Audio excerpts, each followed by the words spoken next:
I am Nabaarun Barooah, and with me are two of the best experts on Assam politics that we have here.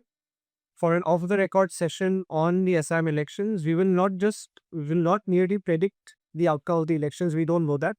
We are going to look at broad trends across Assam. We'll look at how the different regions are moving politically come 4th May, and we will then try to understand what the outcome of the elections might be. So, introducing first is Professor Vikas Tripathi. He is an associate professor of political science at Bohadi University.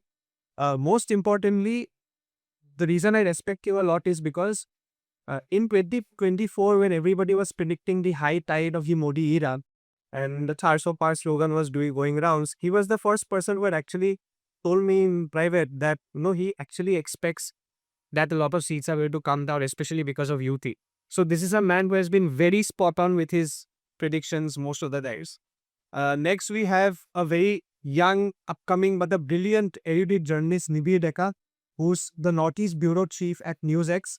He's also somebody who has worked spectacularly over the past few months on the ground and knows how most regions are swaying politically. He often meets people, talks to people, and would be able to give us a good insight into how ground politics is shaping up come 4th May. So we'll begin, Doima Kamakhya. Uh, the first question that is a genuine question for both of you is, post 2024, we are looking at an era where most of the state assembly elections that have taken place had often been an absolute landslide victory for whoever has won, be it the incumbents or the other opposition parties.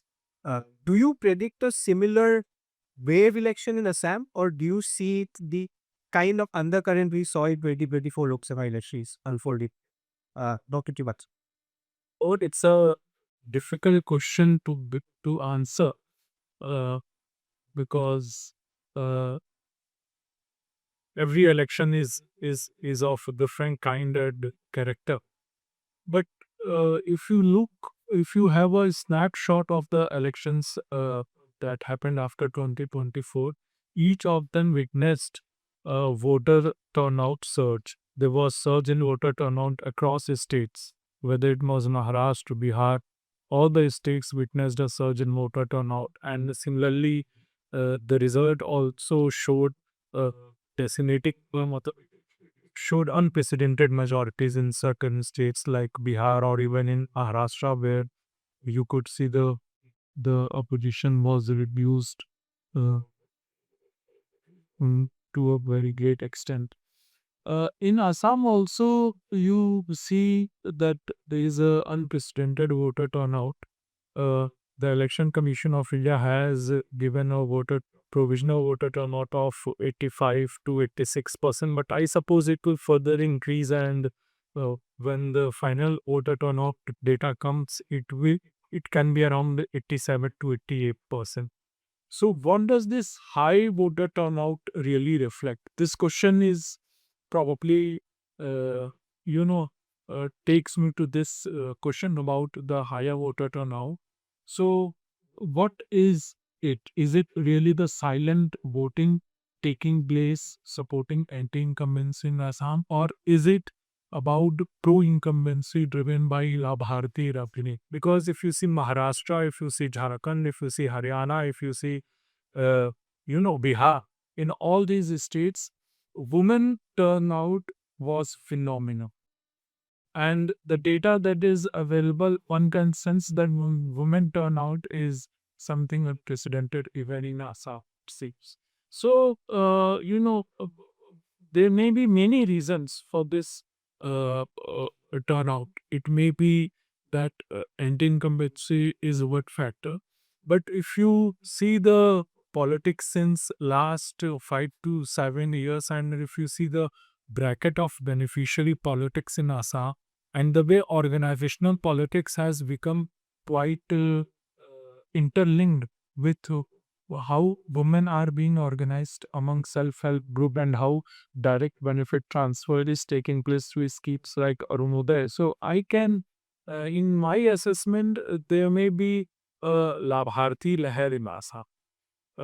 This election may, now it is very difficult to predict the upper limit of uh, result, but certainly NDA seems to have an advantage in this election for two reasons. One, successive elections have supported the incumbent government way to the kind of beneficiary politics that is taking shape. Second is the organizational disarray which Congress is undergoing, and organizational disarray can be one crucial factor that can that can help BJP, because a lot of senior leaders jumped the ship at the last moment, advantaging the NDA. So I will not say that there can be a they may be or they may be not, but certainly the election may uh, uh, witness that NDA has an advantage. Uh, it is difficult for me to say how much will it go, but NDA will have an upper hand. That is my preliminary assessment, because Congress party was not having alliance with any significant play. You see, Congress party led a six-party alliance, right? Now, what is the electoral footprint of these parties? Rajadal had one MLA last assembly election. AGB did not have any single MLA. CPM had one MLA. So it was if you look into the distance between Congress and other allies, you see it's huge. And so all these allies are primarily dependent upon Congress revival. So their electoral arithmetic is something dependent upon Congress revival, and Congress revival in turn is dependent upon securing the return of Hindu voters that has shifted to BJP in last uh, 10 minutes since 2016, and wherein I see a lot of difficulty for the Congress party. Internally it is disorganized, and externally it is not being able to stitch alliances with significant regionalist player. If you see BJP led alliance, it is in alliance with BPF, it is in alliance with AGP.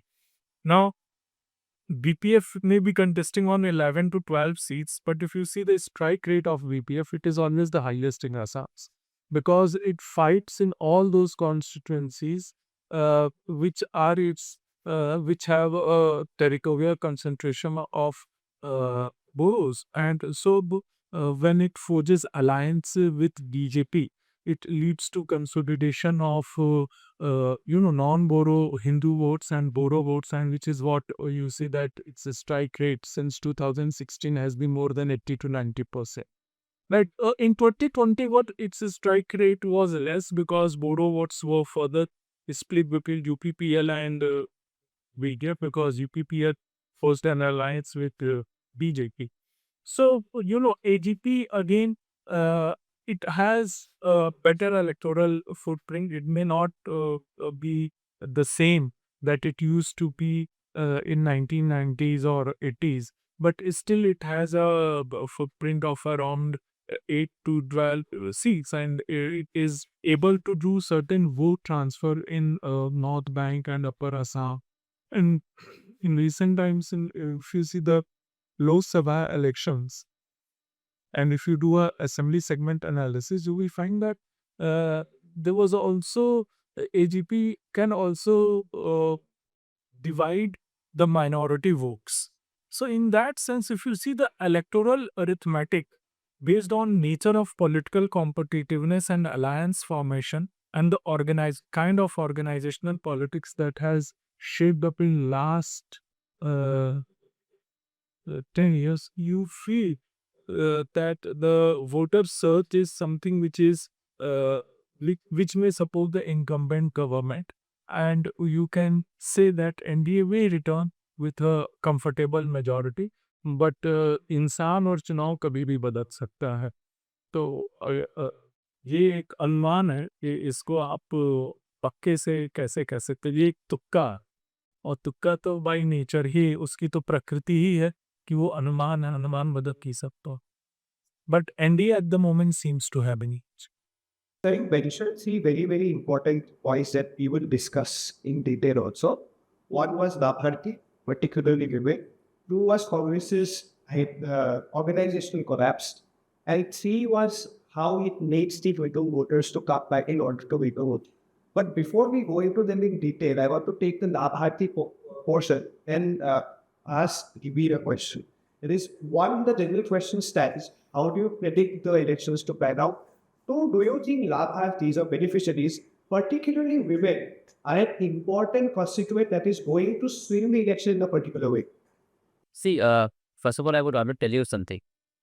Since I cover elections across the Northeast, and also have covered elections outside India, the Assam election this time was very special. The reason is the voting turnout. If you see, more than 85% voter.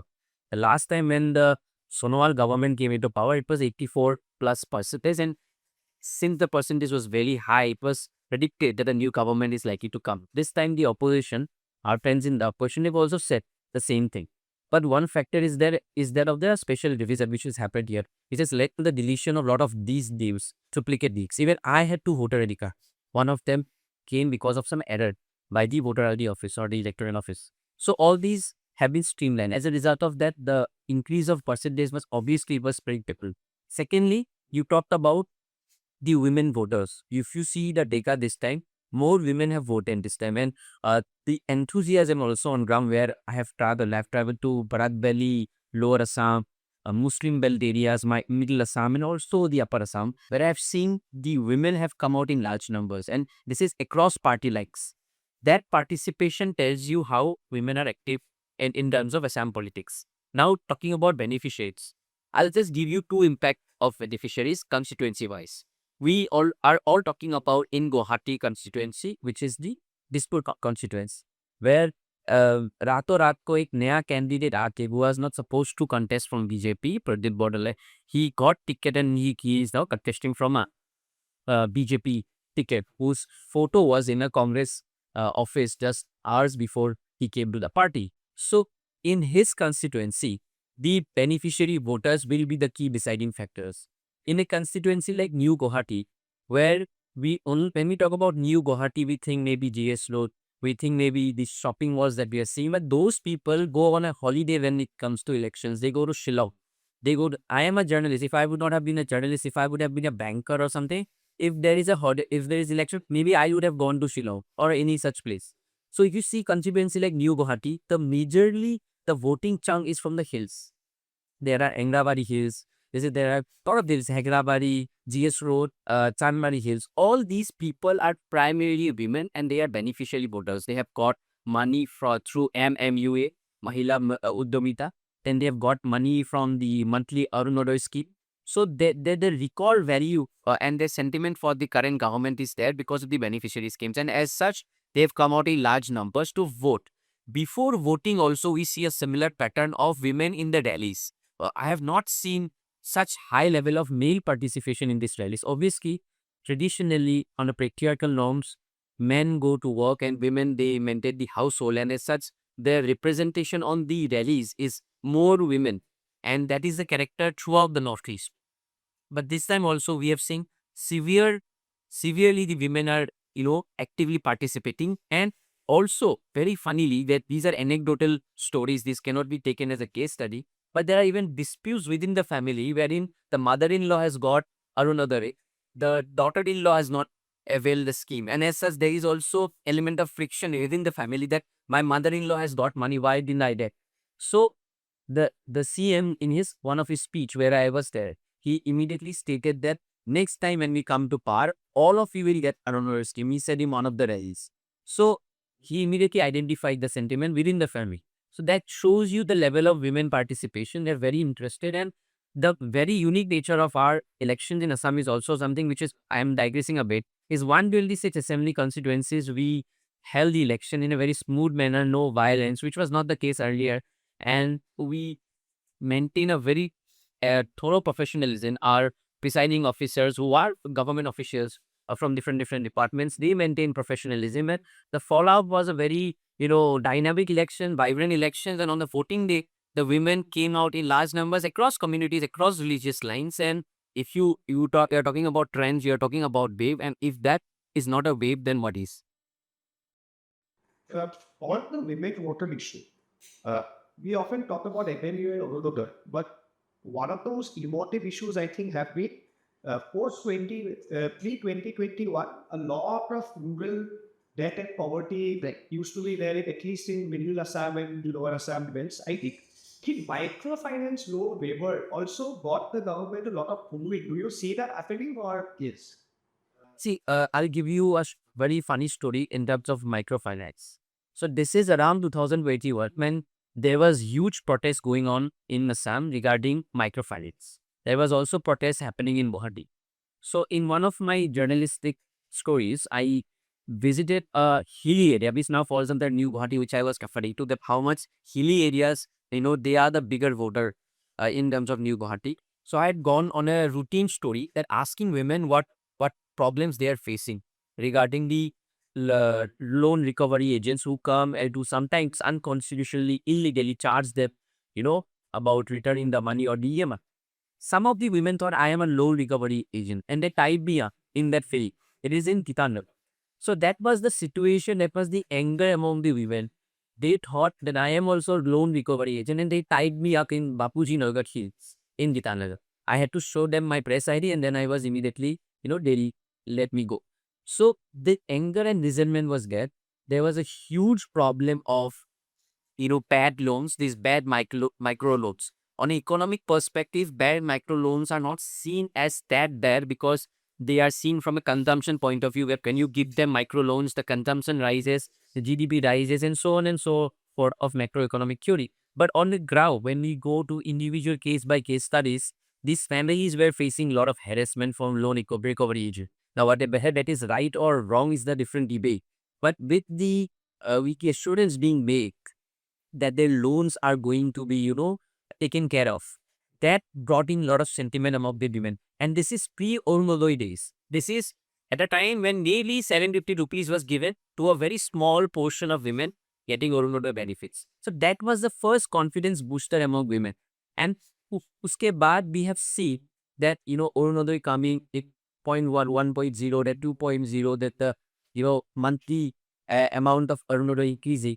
The fallout of which we can discuss about in length, whether that is good for economy or not is a different thing. But when you're talking about women participation, women excitement, and women interest, that has been a major factor. And that if you see also, you can speak to your house help, or you can speak to someone who works within your environment. They will firstly say ki we have got money out of Arunodai, and that is the reason they are going to vote. And that beneficiary politics has played a huge role, especially in these elections, which I feel. Dr. Tripathi also narrated about. I just want to add on in beneficiary politics. You know, when I came to Assam in 2014, the incumbent chief minister was known as Hemanto Da. But after 2021, he became Hemanto Bama. Yes. So this, why did we see the change in nomenclature? And it was not merely a change of nomenclature, but it was also a change of vocabulary. There was a change of persona. It was a change about cultivating women voters.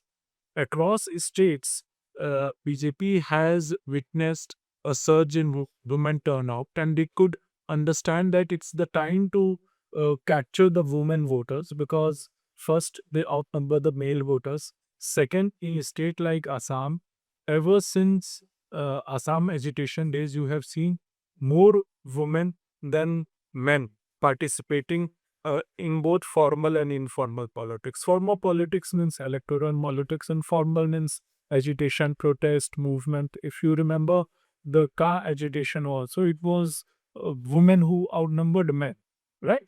If you remember the agitations that happened in the city and all across Assam, you could sense that.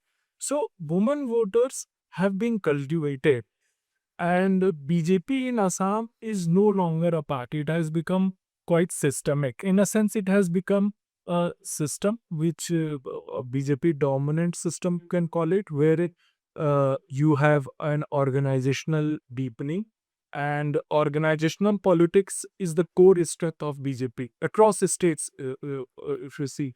And what does these Arunodaya uh, or microfinance scheme do is that it gives party the space to penetrate across rural settings. They have boot level or the what you can village level workers, and there's an organizational politics. In a sense, this organizational deepening could happen only because BJP could cultivate women voters. And so that was an investment which party made, and it has returned BJP in huge numbers during successive elections. Second is the cultivation of leadership. And this is something Nibir also, Nibir's remind one thing that this was a special election. Yes, indeed, it was a special election in one more sense. How leader centrism became the defining feature of BJP in Assam. Assam always had chief ministers uh, and the chief minister led governments, but every chief minister had to face factions in party politics. Tarun Gogoi faced factions, and eventually HPS became one of the factional leader in Congress party. Hiteshwar Sekia had to fight with factions. Ever since Gobinath Bordoloi days, every Congress chief minister had to fight faction. And so there were leaders. It was not that leadership was absent, but leaders did not become the dominant feature of politics. And politics policies and uh, programs of government uh, were never around the persona and personality of the chief minister. So organizational deafening, leader centrism, and third is the ideological pursuit. So this when I say that Hindu voters, so it's about how BJP has been able to take forward its agenda of politics of Hindu civilization and cultural identity of Assam. So there may be contestation around what do you really understand by the cultural identity of Assam. For BJP, the cultural identity or the Hindutva politics cultural identity of Assam is something which is woven around the Hindu civilizational politics. And so, in last 10 years and more particularly last 5 years, we see that this ideological pursuit of BJP has also deepened. And eventually you find a system so wherein opposition is much more fragmented because it's difficult. Opposition is not fighting a party. Opposition is also fighting which is a structure, which is a system. Because if you see, opposition has two weakness. One is internal and the second is external.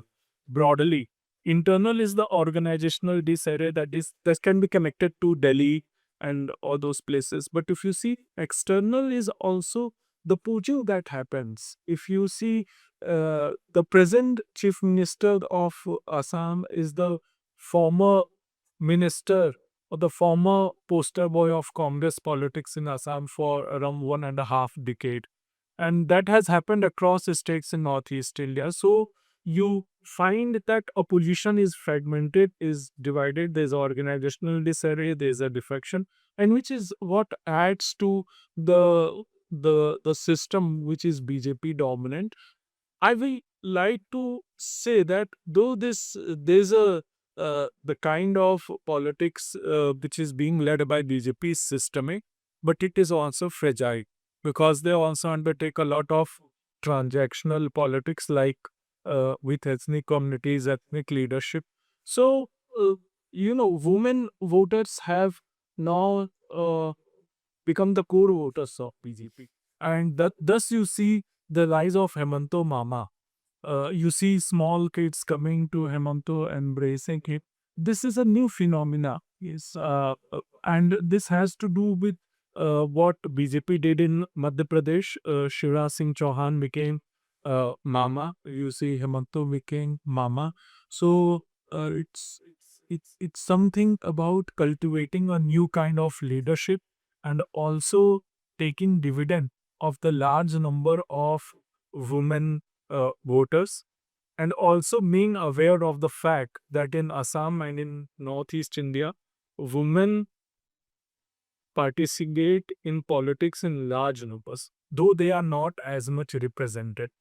If you see women's number in legislative assembly across states in Northeast India, the picture is really pathetic. And Nibiru may reflect on this aspect. You see Nagaland, Manipur, Arunachal Pradesh across the states in Northeast India and in Assam, women are not so much nominated as Nagaland is 1 MP, Assam is 1 MP, and Tripura is 1 MP, right?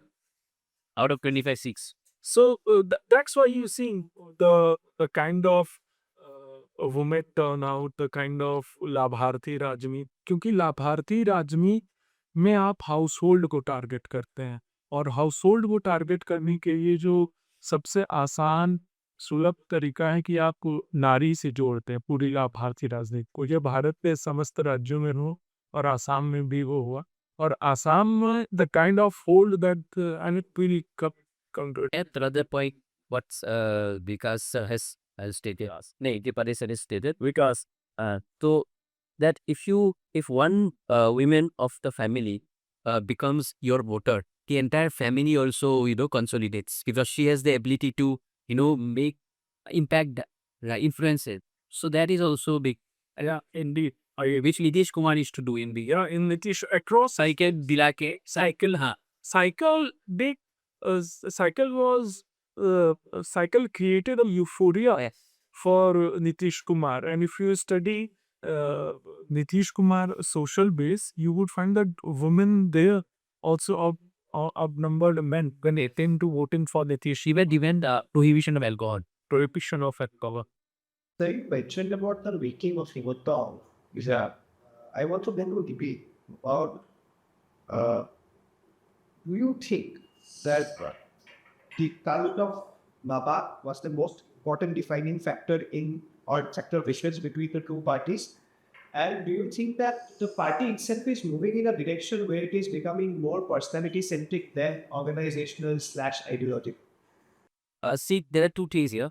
Mama was a big master stroke. The reason is in politics, people, if you don't name name yourself, someone else will name you, and they are going to, maybe the opposition is going to name you very badly. So it's better to have a homely name even before you get branded as something else. So Himanto Mama, that immediately strikes a familiar tune, and it always brings up sense of warmth. Even his biggest critics or people even who he criticizes Himanto as Himanto Mama, they also criticize him in a manner where we criticize our own family members. So there is always a familiarity. So Himanto Mama and the entire brand, which actually began on social media, I will say the first kind of memes that came post-COVID, when actually a TikTok clip got viral wherein a small girl was saying, Himanto Mama, tumi aro kosto nokori ba, tumi khalke khana khai thaka, something like that. And it became viral, and the Mama thing got stuck.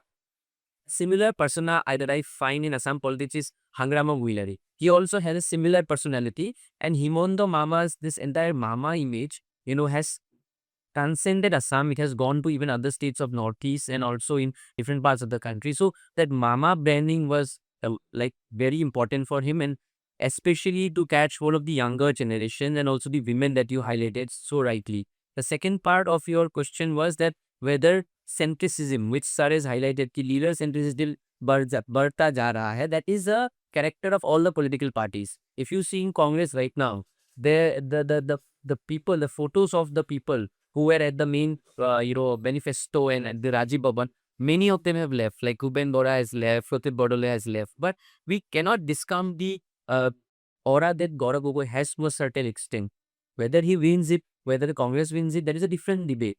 But Gaurav Gogoi has his own popularity base, which means what? Which means Congress also as a party is heading towards a leader centricism aspect, which the BJP has with Himanta Biswa Sarma. But is it good for a political party? I would disagree. Why? Because you see Congress, when it was at the helm of, peak of its time, it had a very strong organizational structure led by Ahmed Patel and all these people, stalwarts, who were managing the organization. So organization is very important. Currently, BJP it also has a very strong organization led, which is backed by the RSS and other affiliated groups although the RSS never claims to back the party, but there are a lot of groups which maintains a unique character of the ideology that sir talked about, of the entire their vision, which gets maintained. So organizational structure will be the most important for long run. But to win an election, see, some things which I feel that ideology is only for the 4 years, but the last year it doesn't work. The last year you need a mama. The last year you need a someone who can bring the salam. That persona. That, and we should also not forget a person like Hiteshwar Saikia. When once upon a time it was said that Uparak Ishwar Tolot Hiteshwar. That kind of aura has always attracted people in Assam, be it Gopinath Bordole, be it not even chief minister, even small scale leaders. They always had this persona. Even Badruddin Ajmal had a big aura. If you see his rallies 10, 15 years back, it was one of the biggest rallies. People in lakhs, 5 lakh, 10 lakh people attending his rallies. So that centricism will allow me. Yes, Hujur. And that the entire so Mama being a brand is very important for Himanta Biswa Sharma, especially locally. Now we must understand there are 3 parts of Himanta Biswa Sharma. Someone, because I go to all of his rallies, all of his press meets, I meet him more than I meet some of my family members. So I know what sense he has. So one persona that he has is from the local audience, which is in Assam. There he wants to be known as Mama. But once he goes to Davos, he doesn't want to be called Himanta Mama. There he is a person who is representing an Assam like state which wants to aspire into a big economy in the country. Where then he's talking about oil exploration in the northeast, because we know that exploration is one economy which requires a lot of capital. So he's talking with Vedanta and other companies. So there is a different person. He is not Himanta Mama. Himanta Mama is specifically for Assam's cause to connect with the grassroots. But when he goes out to the world, is different. And when he goes out to Delhi, he is also seen as someone who manages affairs in the northeast. He manages. He's a bulldozer leader. He manages affairs in Orissa and other parts of the country. So that is a difference. So these 3 aspects are there. On the bottom aspect, when we are talking about women voters, we're talking about the Gen Z people, voters, and all these people there to connect. The Himanta Mama brand has been very effective, which I feel. एक चीज मैं जोड़ना चाहूंगा, Himanta does not come from any huge political mobilization politics like Arvind Kejriwal or many political leaders came from anti-emergency mobilization and all that. Hemanto is a product of student politics in his young days, and then politics of factionalism in Congress party when he became an MLA. Now, Hemanto is I'll share one personal anecdote with Hemanto Biswa Sharma. I came to Assam in 2014, and I was always interested in studying elections and politics in Assam. And so, BJP came to power in 2016, and then they gave invitation to few intellectuals to have some discussion on certain policy issues. I was also given an invitation I thought, should I go or not? But there were many whom I knew were going, so I also went to the meeting. And what I saw there was that everybody was criticized the then Chief Minister Sapanand Samwal and Hemanta Biswa Sharma. And then my turn came. And I was new to Assam. I also criticized, being from JNU, this वो जग गया JNU, and I criticized and I thought कि चलो यार चाहे क्यों cut लो कौन जानेगा. So I criticized HBS, and he was just looking at me. He asked him again, what is your name? I said Vikas Tripathi. That just to stop there because I didn't want to give full introduction. And then 2016 की बात है, फिर उस पर मैं बाहर आता. In 17, fag end of 17, he came to Guwahati University. तो I saw ही बहुत करीब से, तो मुझे लगा कि बेटा छुप जाओ थोड़ा, और वैसे भी याद तो नहीं होगा, कहीं पकड़ लिया तो दिक्कत न हो जाए, कोई इतना अधिक आलोचना दी वो क्या कर. So he was going, and my senior colleague was there. He was introducing everyone. Then I just ऐसे करते खड़ा होने, तो my colleague said, and Matu Hicksat said, Vikas Tripathi, new joining the department. So I was surprised. He has got a very sharp memory and is a voracious reader. If he reads something you had authored, and if he comes to do, he will text you. Yeah, so he has that. He does that personal connect also with people. There are many shades of his leadership. There are shades where you find him in anger. There are shades where you would find that he is trying to develop a personal constituency. But he has risen from student politics. That is both his strength as well as weakness, and we'll come to it later.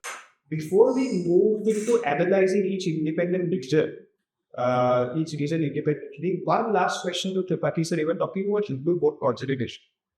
If we look at the demography of the state from a sociological point of view, the caste Hindu voter base is actually not a huge enough.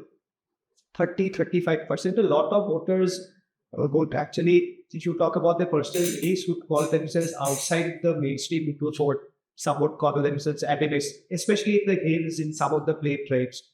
So, in a state like that, and even within the caste Hindu communities, there is rampant regionalist sentiments between Assamese voters, Bengali voters, XYZ.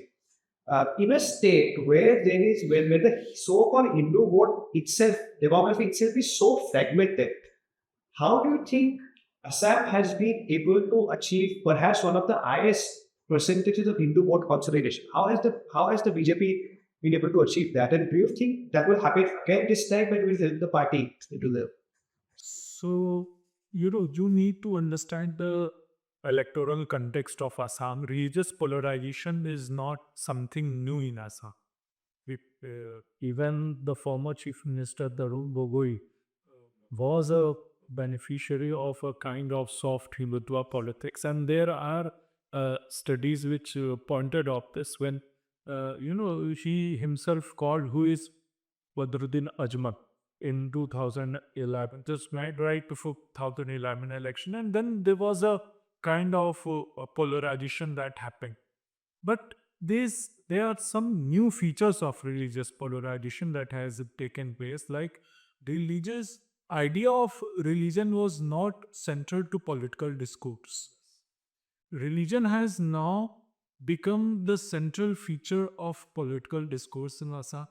Religion has become the pivot around which electoral alliances happen. In 2021 election, you saw Congress forging alliance with AIUDF and against BJP and alliance.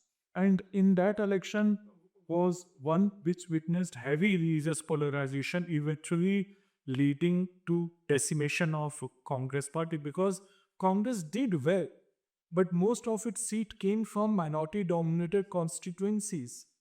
So Congress was a beneficiary of vote transfer from AIODF, but it could not secure its return in Upper Assam, which is more homogeneous in regard to religion. It has linguistic diversity, but if you see the religion wise, but in few constituencies, it is more or less homogeneous.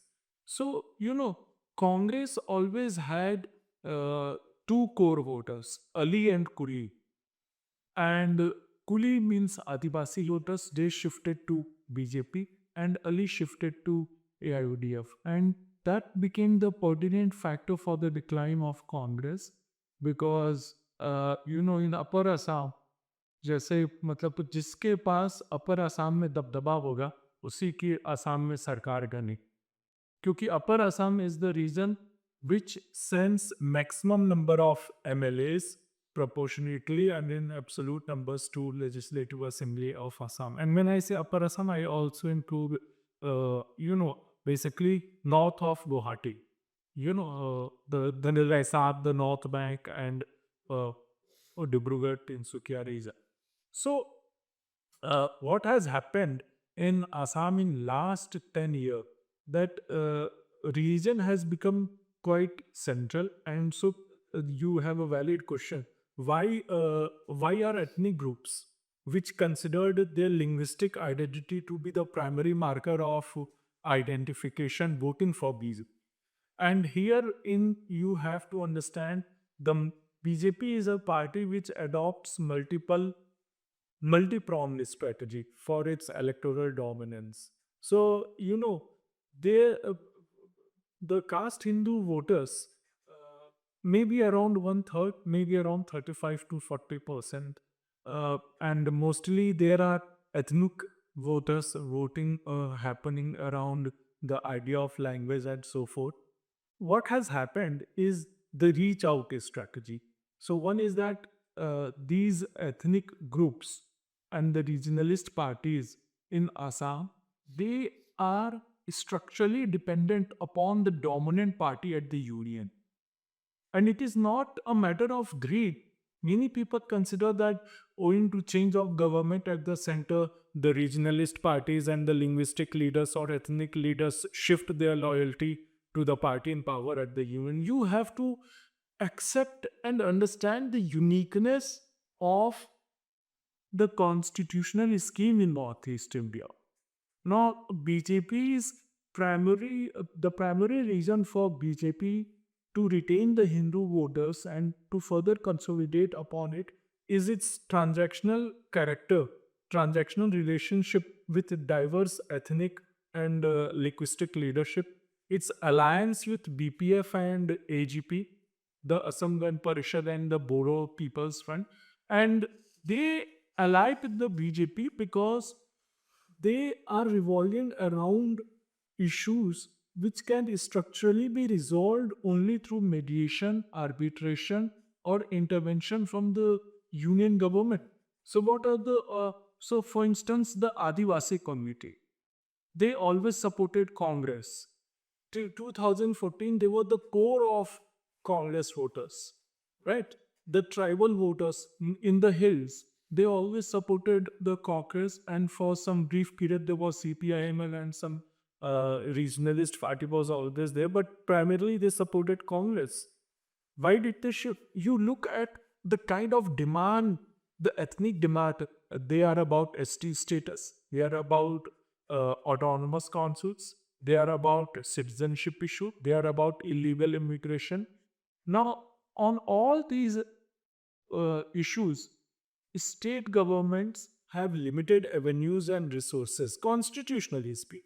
And thus, there is a dependence on the union government, the center. Don't put it outside. This union government is not an outsider. You call India as a union of states. It's not outside. You are India Constitution was so much concerned about India being a union that it did not even use the term federalism in the Constitution even once. So union government is not an outsider. It's the union government, and thus there is a dependence, and that is why the coalition, Congress. Why you can ask this question? Why is Congress not being able to bring back the regionalist parties? Because Congress has lost both power at the center as well as its position of dominance. And thus, the Hindu consolidation that you see, there are two factors. One is the internal churning, which is around the idea of Hindu civilization. That native immigration, it has been linked with the idea of illegal immigration and all those things. So there's a consolidation which is spontaneously happening. And second is the political construct, wherein diverse ethnic leadership, the reach out strategy, and the nature of issues which are at stake. And that is why you see a hemi consolidation. There is, and I tell you, one of the core strength of BJP had been its ability to take along the regionalist alliances with both AGP and DPR. You may think that taken together they may not bring in more than 22 to 23 seats, but the kind of cultural legitimacy that it gives to the agenda of BJP is something that becomes the most crucial factor for the resilience of BJP in electoral politics of Assam. Okay, sir, we now would want to look at the map from region to region. We go to maybe Bodoland. We start with Bodoland, 16 seats up for grabs. How do you see the numbers going? Well, 16 seats and the BPF and the BJP are combined. UPPL ally of BJP. We don't know whether they will be in alliance with them, but then they are also there. One seat to look out is the Tamulpur seat, where the UPPF president and MP Prahod Boro is contesting against the current speaker of the assembly, and that will be a very interesting battle.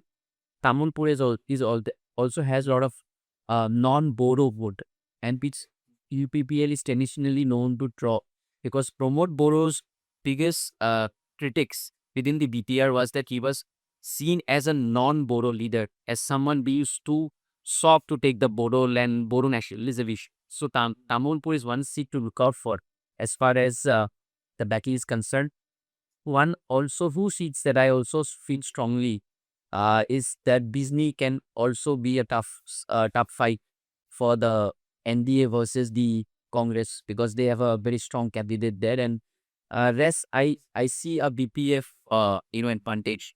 BPF advantage for two reasons. Primarily, one is the resurgence of Hangrama Bohilari, and also you see the theatrics that he has done with PM Modi when PM Modi came. And one thing he categorically stated was that, sir आप लोग ये बोरो accord को fully आपको करना है, like that. So the Bodo Accord not being fully implemented was seen as the biggest problem for Dromod Bodo, which ultimately is the reason he had to lose the elections of the council elections. So BPF, Agrama Mohilani and advantage, and the overall ND mechanism which is at work in Bodoland is going to give them an advantage. One more seat that I want you to look at is the Parbat Chora Assembly constituency, which is the only minority dominated constituency, which otherwise votes for BTF, and the BTF has a good chunk of minority voters. But do you see them going to BTF this time, or strategically moving towards the Congress? BPS, a lot of minority voted for the BPF in the recent assembly council elections. The reason was that BPF was must see as an NTA ally at that point of time, although they were indirect. UPPL being with the NDA, they had to lose out of their minority votes. Now, what I see in across the state of Assam, not just limited to Bodoland, is a consolidation of the minority votes going towards the Congress. That might be for different reasons, but one thing is for sure, that what we have seen in the Lok Sabha election and as well as other national elections in the country, that the minority vote is going to swing. With that, the Congress is going to have an advantage, and I think this is one seat, that the second seat that the Congress has an advantage in the BTR region, and this is also one seat I think they can give a tough fight to the BPF. So forward through, as you mentioned, Bijli looks good for the Congress. So other than that, we see a pro MBA wave in say 14 out of the 16 Bodoland constituencies. Okay, coming to Dr. Tripathi, like Nibir also mentioned about the emergence of BPF and Hagrava. At the same time, look, UPPL was a party that suddenly came to the forefront of Bodo politics, and we see suddenly, also decline and take the back seat. How do you look at the development of UPPL from its rise to its fall? So, like Ravi even rightly pointed out, the resurgence of Grama Bahilari.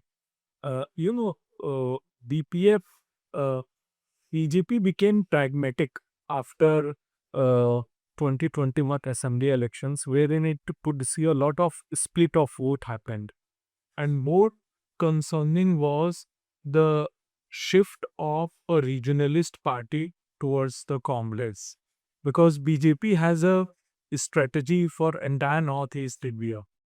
You create an alliance architecture wherein the sole objective is to keep Congress out of any alliance formation with regionalist parties.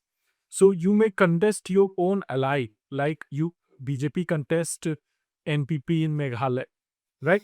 And then they form government in alliance, or NPP supports the government at the union. Similarly, it happens with NPF across the states of Southeast India. So the BJP has one particular strategy to keep the regionalist forces away from the Congress. And BJP could realize that over a longer period of time, in 2 election cycle or 3 election cycle, it can not only weaken BJP numerically, but also its cultural agenda of Hindu consolidation may take a back seat if a leader like Hagrama Mohilaring is lost. And Hagrama also became a bit assertive, yes, and he did politics on his term. So there was certain understanding which was reached, and it was around the idea that BDF may take control of the autonomous council, and there can be an alliance arithmetic at the assembly and at the Lok Sabha, and which is what is working and which did not work with UPPL. But again, BJP has mastered this art of alliance making. Somehow they did not forge an alliance with UPPL, but Pramod Boro took an oath in Rajya Sabha, and his candidature was supported by BJP. So, and Pramod Boro's party, UPPL, fought against NDA in this election. So, this is the complex arithmetic that We take the best guy. हाँ नहीं मतलब तुम हमें ना चाहो तो कोई बात नहीं, तुम कांग्रेस को चाहोगे तो बड़ी मुश्किल नॉर्थ ईस्ट में। ये जो पूरी स्ट्रेटजी है कि यूपीपीएल को at look at the way BJP has accommodated its regionalist alliances. Look at the way it has supported AGP in Rajya Sabha, it has supported UPVL in Rajya Sabha, and BJP as a party has a big organization. It could have sent someone from Lower Assam or Upper Assam, someone its own cadre from its own cadre, but it said UPPL. So this alliance in which is regionalist in nature and which has a deep presence across 15 to 16 states, and which can ensure a spike rate of 80 to 90% is something which is the core strength of BJP in Bodoland territorial region. And that is why you see the kind of space which was given to Hagrama Mohilari when Modi came to BJP. And they have taken a lot of initiative of development. They have taken a lot of initiative of cultural integration of Bodo community. There's something which can also be said to be a kind of politics of civilizational connect, right? That this politics of Hindu civilization is something that that there may be linguistic differences, but civilizationally we are one. That is what BJP tries to do through organizing mass festivals, culture festivals, and keeping intact the alliance. Suppose AIDF, BPF, and Congress forged an alliance against BJP again in BDF region. It could have led to heavy loss for NDA in this election. You agree with the larger trend that KND is forward in the Bodo region? See, looking at the election trend ever since BPF has been formed, one can argue, based on the electoral data that exists, that they will have a good spike rate in Boro-like territorial region. We want to move to Lower Assam next, but we will segregate Lower Assam from the two Kamrup districts because we want to go deep dive into the number of seats. So Lower Assam, we have 24 seats up for grabs. Nibir, how do you see playing out in this region? Lower Assam, this time it is going to be a new character. Delimitation is the biggest mistake. If you see two constituencies which I marked here, Gwalkara West, you cannot imagine a BJP winning or even having a lead in this kind of constituencies earlier. Due to delimitation, this has changed. You see the current MP of Borbeta is from the NDA, AGD. Why? Because of delimitation. So that is going to play a big role. Now you have segregated Boko into Kamrup, which is you have segregated the Lower Assam constituencies. Similarly, Boko, I would say, but we'll come back to that later. So delimitation is going to be a big factor, and also even the minority constituency. For example, how what delimitation has done has reduced the number of minority seats. When the minority seats gets reduced, what happens is that there are a lot of people who are eyeing for the seats. So it creates a disbalance in the supply and demand of the politicians and the constituencies, which has happened in a lot of the minority pockets. I will give you an example of Mondia. Mondia, we have former MP of Congress Abdul Khalik contesting against the current MP of Semanli. And this is going to be an important tough fight. Although he was supposed to contest from Raijordal, but since they had an arrangement with the Congress, so he have to resign, and he ultimately is contesting from that Renewable Congress. But there is a lot of internal faction within the Congress in this particular seat, because there were other people who are I to contest. They didn't get the tickets. So such kind of internal factionalism has risen due to the delimitation, which has reduced the number of seats. So if you get some upsets out of these areas, you don't know, because of the nature and also the self-interest of a lot of people involved. Even in Mondia, I tell you, a lot of the Gram Panchayats might, traditionally Congress Gram Panchayats might not vote there because of the local leadership hampering, all these things. And similarly, other constituencies like Senga, this entire belt, Senga, Mondia, this entire belt has shifted. There was a constituency here, Jonia, this no longer available. So you have this Jonia incumbent MLA again contesting from Mondia in an AIODF ticket, Rafiqul Islam, and he's also a popular leader. He has been a very strong voice for the minorities in Assam when it comes to Pardala, when it comes to all UCC and all these issues. So they have a problem of like the minority voters, and they are going to vote very locally in these constituencies. But in the last elections and in the elections both in Assam Lok Sabha as well as national priority, seeing that the minority consolidation has happened for the Congress. So in this is one area of 24 seats which I feel that the opposition has an advantage over the NDA, which I strongly feel, and that is going to happen. But we also might see AIBF coming in for 1 or 2 seats. Mondia might be 1 seat where AIDS might come in because the votes might be directly split between the TMC and the Congress candidate. So these kind of incidents might happen, but it is very difficult to predict. But apart from that, in the Nalbari district, I would say, Nalbari district is one of the biggest districts of Lower Assam, which has Tihu, which is also a very new constituency. Why? Because the capital of Tihu was not in Tihu. Now it is. And the urban voters there are very different than the earlier rural voters. So Chandramohan Patwari is one MLA who has been the MLA since the Assam Edition is there, because his 2 other co-leaders during that point of time, Koni Bhushan is now an FP and Rabindra Nayak Korita is no longer an MLA. So he is the last surviving of the Assam election generation. Atul Bora has also not been able to secure a ticket this time from Dispur. So he is also facing a lot of challenge here. Although he has his own traditional voters, and it is likely from where I have spoken to people in Nalbar, he will come out, but he's going to have a big challenge. One constituency where I find a very tough challenge is the Bhawanipur Sorbuk constituency. It is a challenging constituency because CPI has an MLA there in Sorbuk. Bhawanipur and Sorbuk has been merged. Ranjitas is also very popular in a lot of the areas. He also is backed by the Bengali Hindu voters who are going to consolidatedly vote for him. But there are also people who have this time, from my sources, they have opted not to vote, and this can be a factor if he has managed to keep them satisfied through different mechanisms. I don't know. And another factor is that there is also a minority vote there. So the minority vote has to also be managed.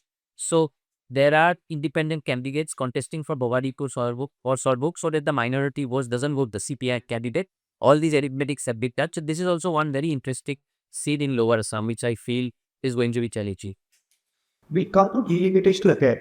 Before that, Dr. Tripathi, Lower Assam largely has been the most polarized, has seen the most polarized election where, whichever is the majority community always consolidates behind their chosen candidate. So if we look at it that way, 24 upper maps, 13 minority dominated constituencies, 11 of the basic Hindu or Hindu voters. How do you look at these? Do you expect this region to continue to remain polarized? Well, there will be polarization, and it is apparent from the voter turnout data, wherein we see constituencies which have witnessed more than 90% voter turnout. Generally, constituencies in Lower Assam and Barak Valley witness huge voter turnout, and which is a very strong indicator of religious polarization. And so this time deliberation has happened. This time SIR has happened. So we will see a bit more surge. Now, religious polarization will be there, but as Rime rightly pointed out, and you also pointed out this time that delimitation has reduced the number of seats over which Muslim voters had considerable influence. So those seats are limited in number, but there is one more challenge before the Congress in Lower Assam this time is the division of. If polarization happens, then well and good. But what has happened that AGP is also contesting in few of these seats. And if you look into data of Lok Sabha election, you would find that in several minority-dominated segments, AGP did reasonably well. And also, there's a lot of since, like Nibir said, that since now the seats are less and contenders are more, so it creates a problem of scarcity, and thus the politics of division also happen. And they, the Congress and the IDF are not in alliance, so it all depends. The result, it eventually depends whether vote split happens or not. And so they if the local condition, like he said that the local conditioning matters a lot in Lower Assam politics. If local conditioning predominate the national trend, then we will see further split of vote happening in Lower Assam constituencies that may advantage NDA. But if like there's a tense polarization and they vote according to the national trend, where we see like in Bihar or other states that they are more concerned with who can defeat the BJP. If that national trend continues like what happened in 2024 Lok Sabha election, AIDF withered away. In Dhubri, AIDF could not win a single assembly segment, right? So if that trend continues of heavy polarization and vote for one choice that can defeat the BJP, then you may see that Congress may perform well in around 12 to 30 constituencies. But if such polarization happens along religious lines, then it will also uh, help BJP, right? In that sense, it will maintain its lead. It will maintain its consolidation across Hindu constituencies uh, in in lower. So, like you mentioned, if the trend of polarization and splitting on vote does happen, we can predict somewhere around. So, if we go by state numerical margins, it's somewhat around 11 for the NDA and 13 for the uh, opposition alliance. Do you agree to the general trend? I would agree with the fact that the opposition will have an advantage in Lower Assam seats because CM has stated that he's not interested in many of the seats. He is directly stated. So when your main central leader is saying like that, which means that the BJP has not contested in lot of these minority dominated seats, and it's very logical for them. And as far as the Congress is concerned, the biggest challenge would be whether they have consolidated the minority code. If they consolidate the minority code, then it is going to be very easy for them in winning the constituencies. So, we do see an advantage of the opposition 13 to 11 at least, in there is no split of votes in Vivorasa. Moving to Minus Kamrup. Yes, my People will think of you about Kamrup. Yes, so now we will move on to Kamrup. And Nibir, how do you see Kamrup, especially in the key seats like Central Guwahati, in Dispur, where there's a tough fight? Also in those seats of Hazopuan, Kuchi, Chavaria, Boko, Chaigaon, that have newly come after delimitation. See, Kamrup, if regarding the Kamrup urban and Kamrup rural. So when we talk about Kamrup rural, which is the urban, which is the Pahadi aspect of it, today 5 constituencies from 4. Earlier there were 4 constituencies. Now Dispur has been divided into Dimori and Dispur, and with also parts from other parts of one. So Central Guwahati is one of the constituencies which has made the headlines the highest, and the reason is big because the on a media level, it's a Zenzi candidate versus an an elderly person from the BJP who is an outsider sort of narrative, more or less non-SMEs outsider narrative has come in between.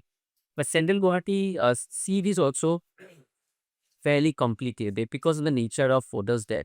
It is around 1,90,000 plus voters. 55,000 plus are Bengali voters, 20,000 are Hindi speakers, which also includes Punjabis and all. Then you have 2% Nepali voters. Then you have a 20,000 around Muslim voters, Assamese Muslim voters, which are very different from the Bengali counterparts. So you have that kind of voters, and you also have caste Hindu Assamese voters. So if you see that whether Assamese voters have consolidated, then it is going to be also very difficult for the BJP, because what has been projected by BEI is that the Assamese voters have all consolidated against the BJP, which I do feel is the right way to see, because there are a lot of internal contradictions. First of all, BJP is winning. 2016 has won 2016 and 2022 because Assamese people have voted for BJP. So that logic in itself is not right. But if you see particularly to Central Guwahati, there has been a consolidation in some parts of Assamese societies wherein they have preferably opted for the opposition. However, at large, if you see the bigger electoral dynamics, that is going to be very difficult for the opposition, because BJP in itself, they have so many karyakartas who are Assamese, who are working on ground, and they also have a lot of voters from the hillside who are definitely going to vote for the BJP. Why? Because you see 3 constituencies: Guwahati Central, New Guwahati, Dispur. They have areas. One CM statement has staged the entire game.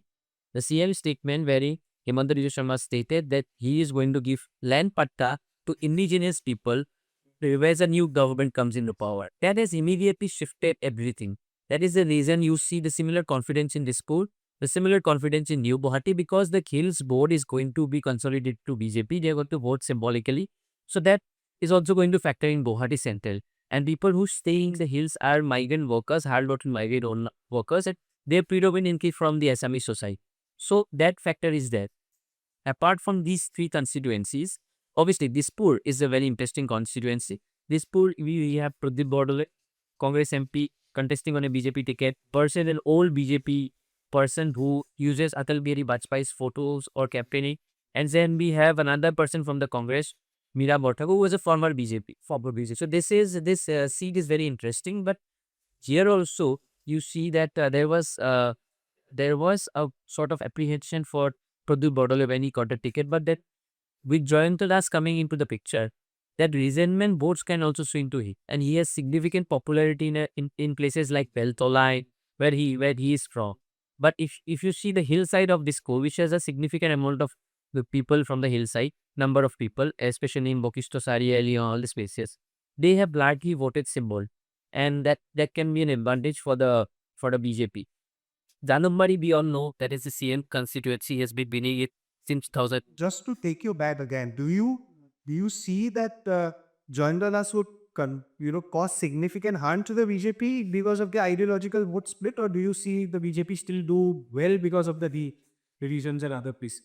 See, ideological vote split is doesn't work out in electoral in politics, which I feel personally.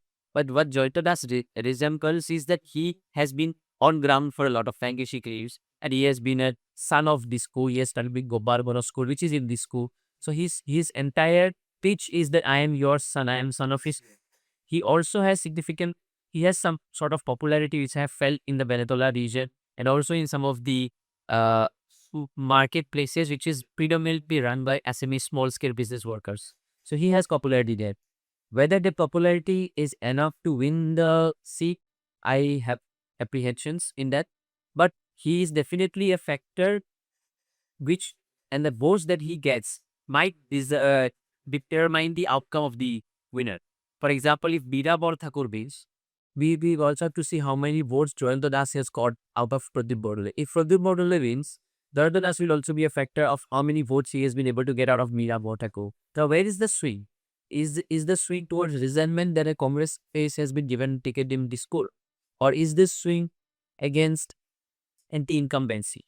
We have to find out that. If if the swing is against and Congress ticket be given to Bispur, then we feel that Jayadada will be an advantage because that vote will be against Pradul Gorla, it will go towards Jayadadas. But if the swing is towards anti-incumbency in dispute, then it might help Bira Bhattakur. From what I sense is these two might be the outcomes, and Jayanta Das will be that factor which helps the other person, lose or be. I largely also agree with your central Guwahati analysis. Dr. Tripathi, do you see a similar consolidation behind BJP, or do you see the Actually, like Nibir rightly pointed out, Kamrup region can be divided into two broad sub-regions, urban and the rural. So rural penetration of BJP is quite strong organizationally through Labharti network and organizational network, barring one or two seats where divided or the minority consolidation may happen. BJP is comfortable, NDA is comfortable. But as far as these two constituencies are concerned, Guwahati Central and Dispur, and even New Guwahati, you know, you have to understand what has happened in last 5 to 7 years. For instance, Guwahati Central and Dispur, they are at the center of anti-car agitation. And these regions have also witnessed a lot of urban unrest. And urban unrest is in Assam, urban unrest has been quite peculiar to Guwahati. You have not seen so much urban unrest taking place in Dibrugarh or Silchar or in Noga or other metro cities of Assam or other urban centers of Assam. It is Guwahati that has witnessed urban unrest. And why I think Kunki Chaudhary she may win or lose, but why I think she is a strong candidate is because A, there is a background of urban unrest. B, there is an alliance between AGP and Congress, so there is no chance of any vote split. I don't see Jento Das even in this sport playing the spoil sport, because if we see it, this is the election will be in urban constituencies. It will be completely bipolar. Overall, the elections in Assam will be bipolar, and the two alliances will secure among themselves more than 94-95% of votes, because AMDF has designated. And also the smaller parties are all part of the bipolar second. So there is no point of There is no point of. So what has happened? Why the candidature of Kunki Chaudhary is prominent is because of the bipolar character. Okay. So either you are with her or you are against her. So and the kind of spontaneity that particularly this central Guwahati and this region has witnessed give uh, some kind of prominence to these constituencies, but eventually it is all about organizational character of Fix. How good has AJP been able to organize its booth management, right? How? Because you also need to understand that these constituencies, what Kunki is fighting is basically is about denting BJP core voters. Metro voters, urban voters have been with BJP. remember you have the MP from Guwahati. Yeah, when the Congress was in power. Yeah. See, BJP fielded Vijuli Kolita Medhi, who nobody knew. And she won the election with comfortable numbers. High tide of Congress in 2009, Guwahati has always voted BJP. Yes. So the point is, will the context of urban unrest in Guwahati dominate yet as imagination, or will they be comfortable with the BJP dominant system? Just for not given this direction that do you see because of this outsider insider issue taking place, do you see Assembly's vote consolidation against the BJP? See, I'm someone from Central Guwahati. There was Poli Sattibari, part of the Guwahati. My family has a shopping Ketsingo, so we part of the ecosystem. What I have sensed, and this is not coming from a journalistic point of view, it is coming from Guwahati locals and tube sort of perspective. So I see a lot of SMEs, middle class families, not happy with probably the BJP candidate, but at the same time they also understand that they are largely supporting the BJP narrative of illegal immigration and all these issues. So there is a dilemma being faced by them. So and voting is such a personal affair. Even the exit poll experts and even the trend experts cannot predict a man's dilemma or women's dilemma while going to vote, if whether he's going to vote for Kunki or Vijay Gupta. Secondly, as a person myself coming from Guwahati, and I've done my education from Panbazar, someone who has been here, a families have been here, I do not buy the outsider narrative in Guwahati, because if we start to club some a person who is from Bihari community or Marwari community as outsider. Yes, outsider can be someone who has maybe come 10 years, 5 years back. It is not respecting local sentiments of how a business should be carried or how a cultural function should be carried out. But someone who has been there for so many decades, if we start clubbing them as outsider, this sets a very wrong precedent for our children and for us who are in Bangalore and Delhi and doing their own education and doing their own jobs and everything. So since India is heading towards a very cosmopolitan mix, if we set an example of outsiders coming in it, now the other debate can be that why are there no Assamese people being an MLA or an MP from outside state? Yes, I agree, because our diaspora, our migration has happened very recently as compared to the migration which has happened hundreds and hundreds of years back in Assam. So that is a different debate, not for today's discussion. So what I feel is that there is a huge dilemma among the Assamese middle class voters. The deciding factor hence comes down to the Bengali voters. If the Bengali voters consolidate and they have at least strike rate of 80% plus to one per candidate, that is going to be the deciding factor. And if the Bengali voters predominantly vote for Vijay Gupta 80% and above out of the votes casted, I think it is going to be a comfortable position for you. Look, but I just want to add one logic.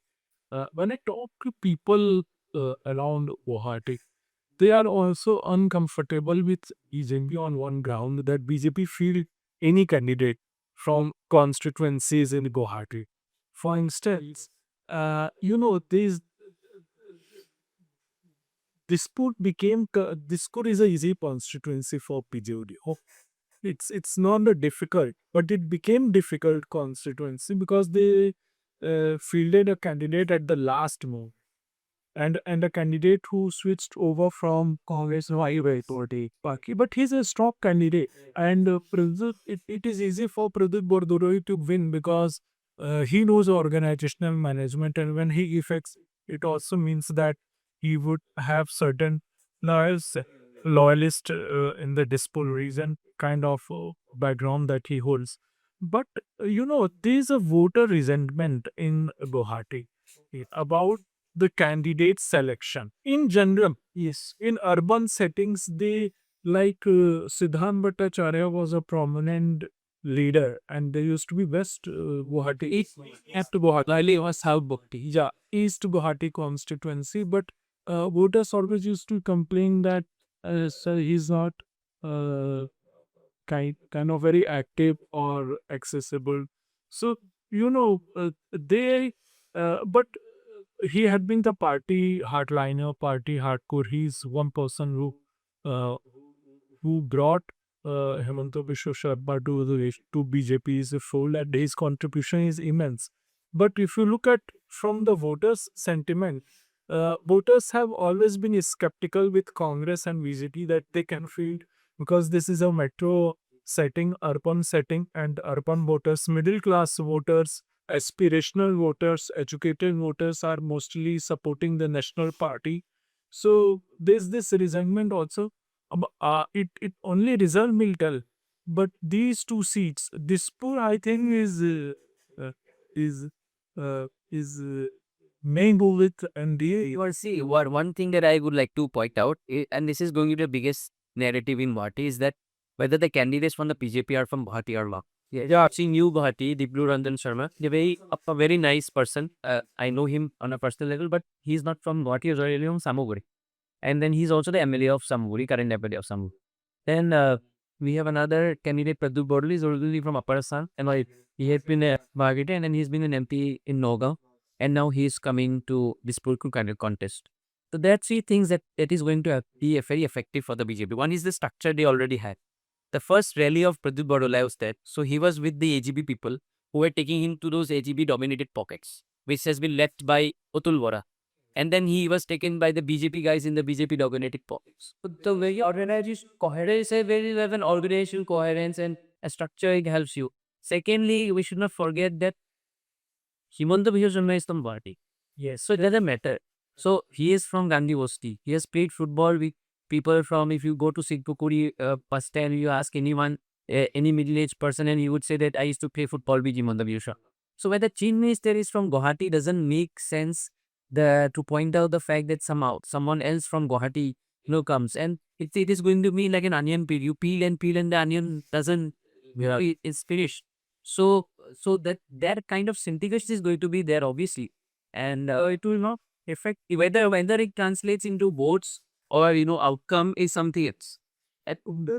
In general also, we see a decline of regionalism in urban Assam. It was already declining in the late 90s also, but we come to a point where, that sort of regionalist voter mobilization that takes place in Upper Assam. I don't know, but there's what happened. This election is different in one sense.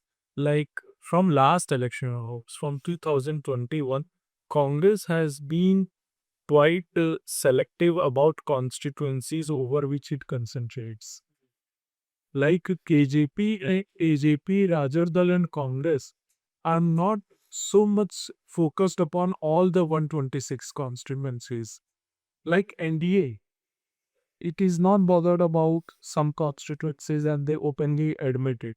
Yes. So, if you see why these seats, why Guwahati, like I said, why Guwahati became important in their calculation was that in last 5 years, there have been various moments of urban unrest. And these moments have been around the idea of who is an Assamese. Yes. And why is the Assamese identity under threat? So there is a political background and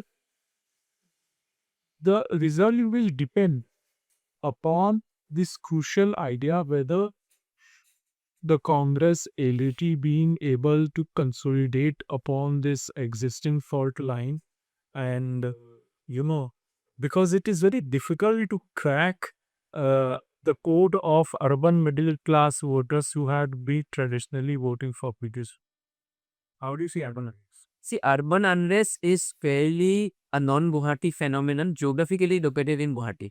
You see the people who have done the, be part of these movements. And I am not against any sort of movements because it is an active door of democracy and college students, definitely they are political. If you're not a socialist in your 20s, it doesn't make sense. But if you are at a 40s and you are a socialist, that might be a questionable thing. But anyways, so these people who are from the university campuses, they come from all parts of the state.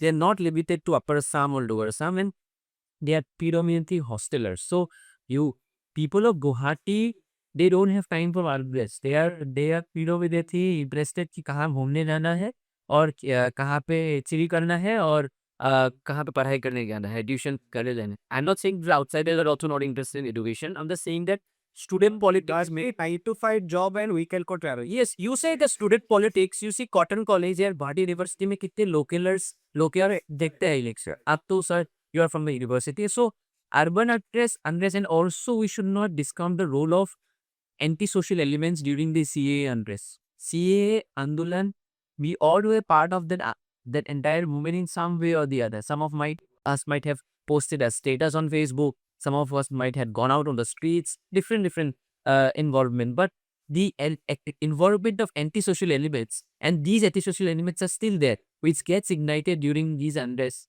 That is obviously that's there, but in terms of electorally, I don't see The original one of the yes. You saw election day, there was no one on the streets of Guwahati. I agree. It was totally khali. There was you could go to from Khanapara to Jalukbari, you can go in 10 minutes. It was such a promised land.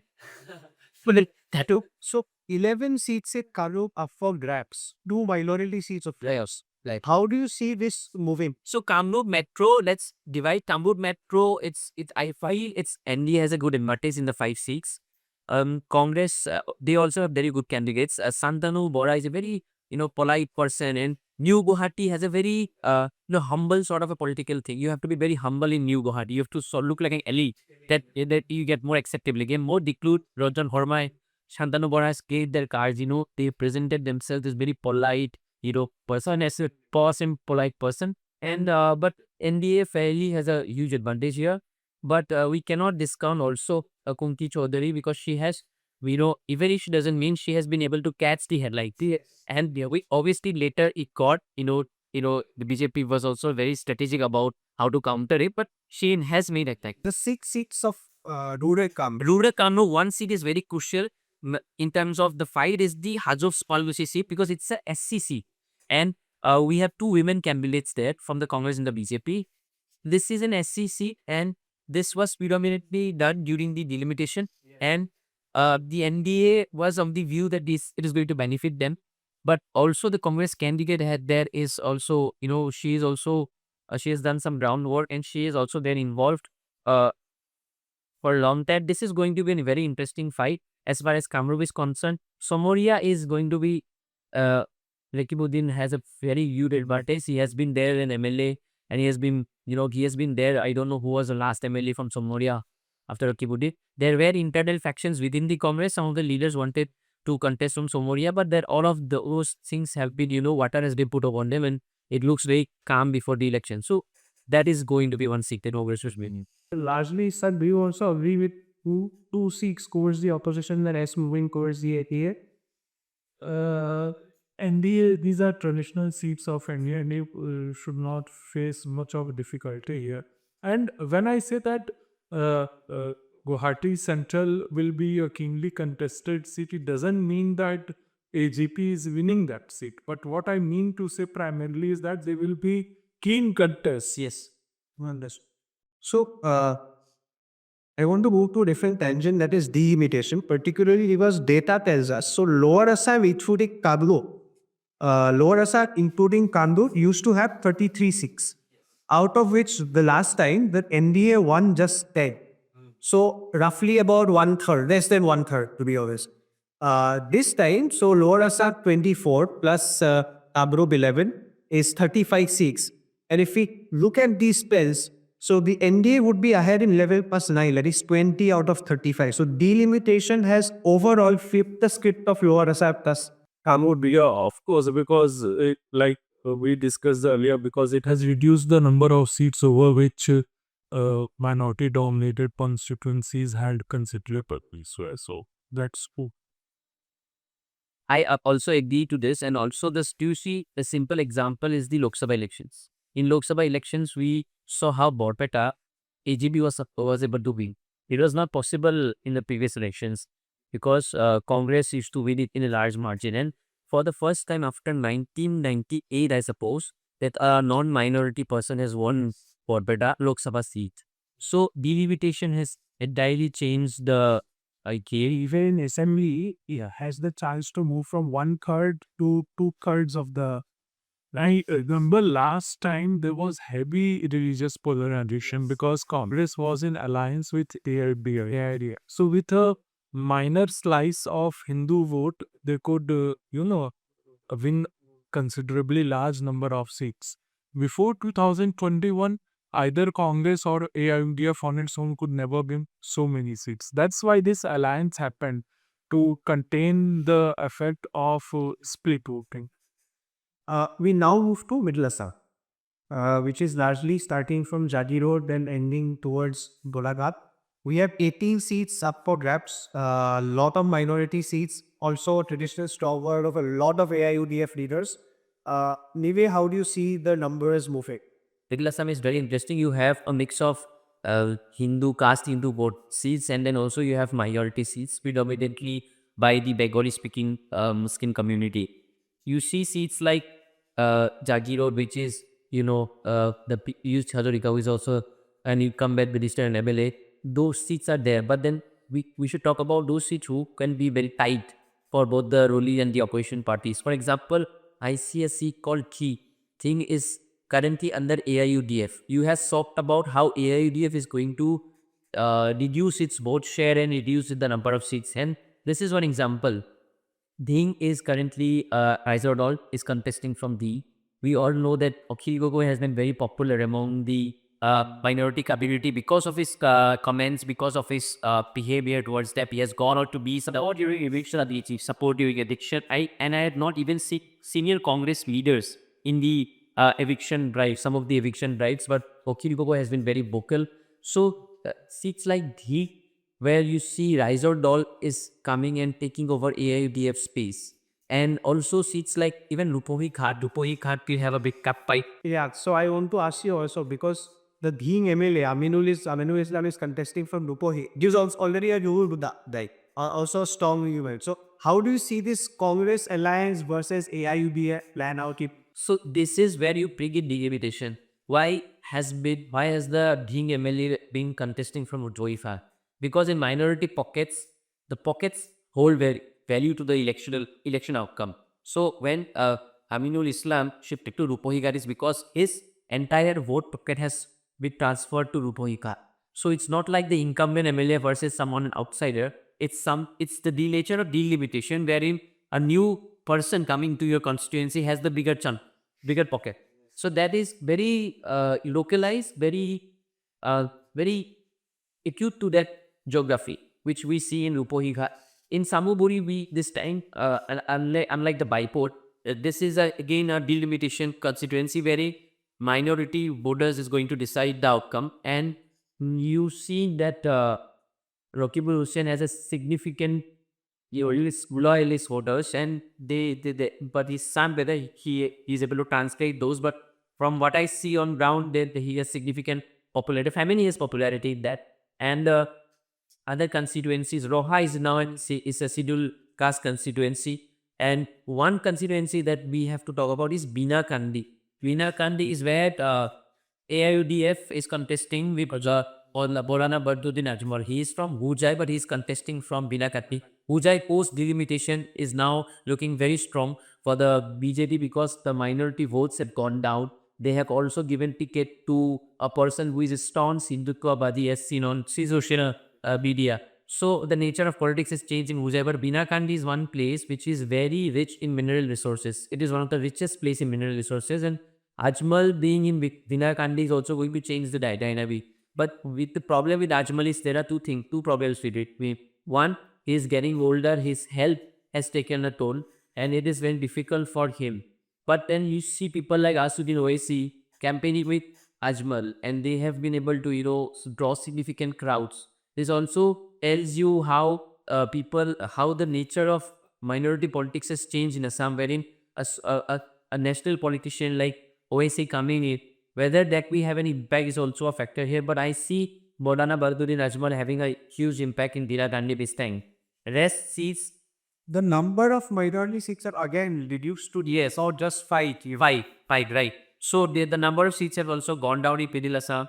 We also have certain seats where the BJP is going to do really well, like Kumtai. Kumtai is one seat which was traditionally being fought by two families. One is the Bismita Gogoi family, Ziboganta Gogoi. Then his daughter-in-law Bismita Gogoi was also an MLA.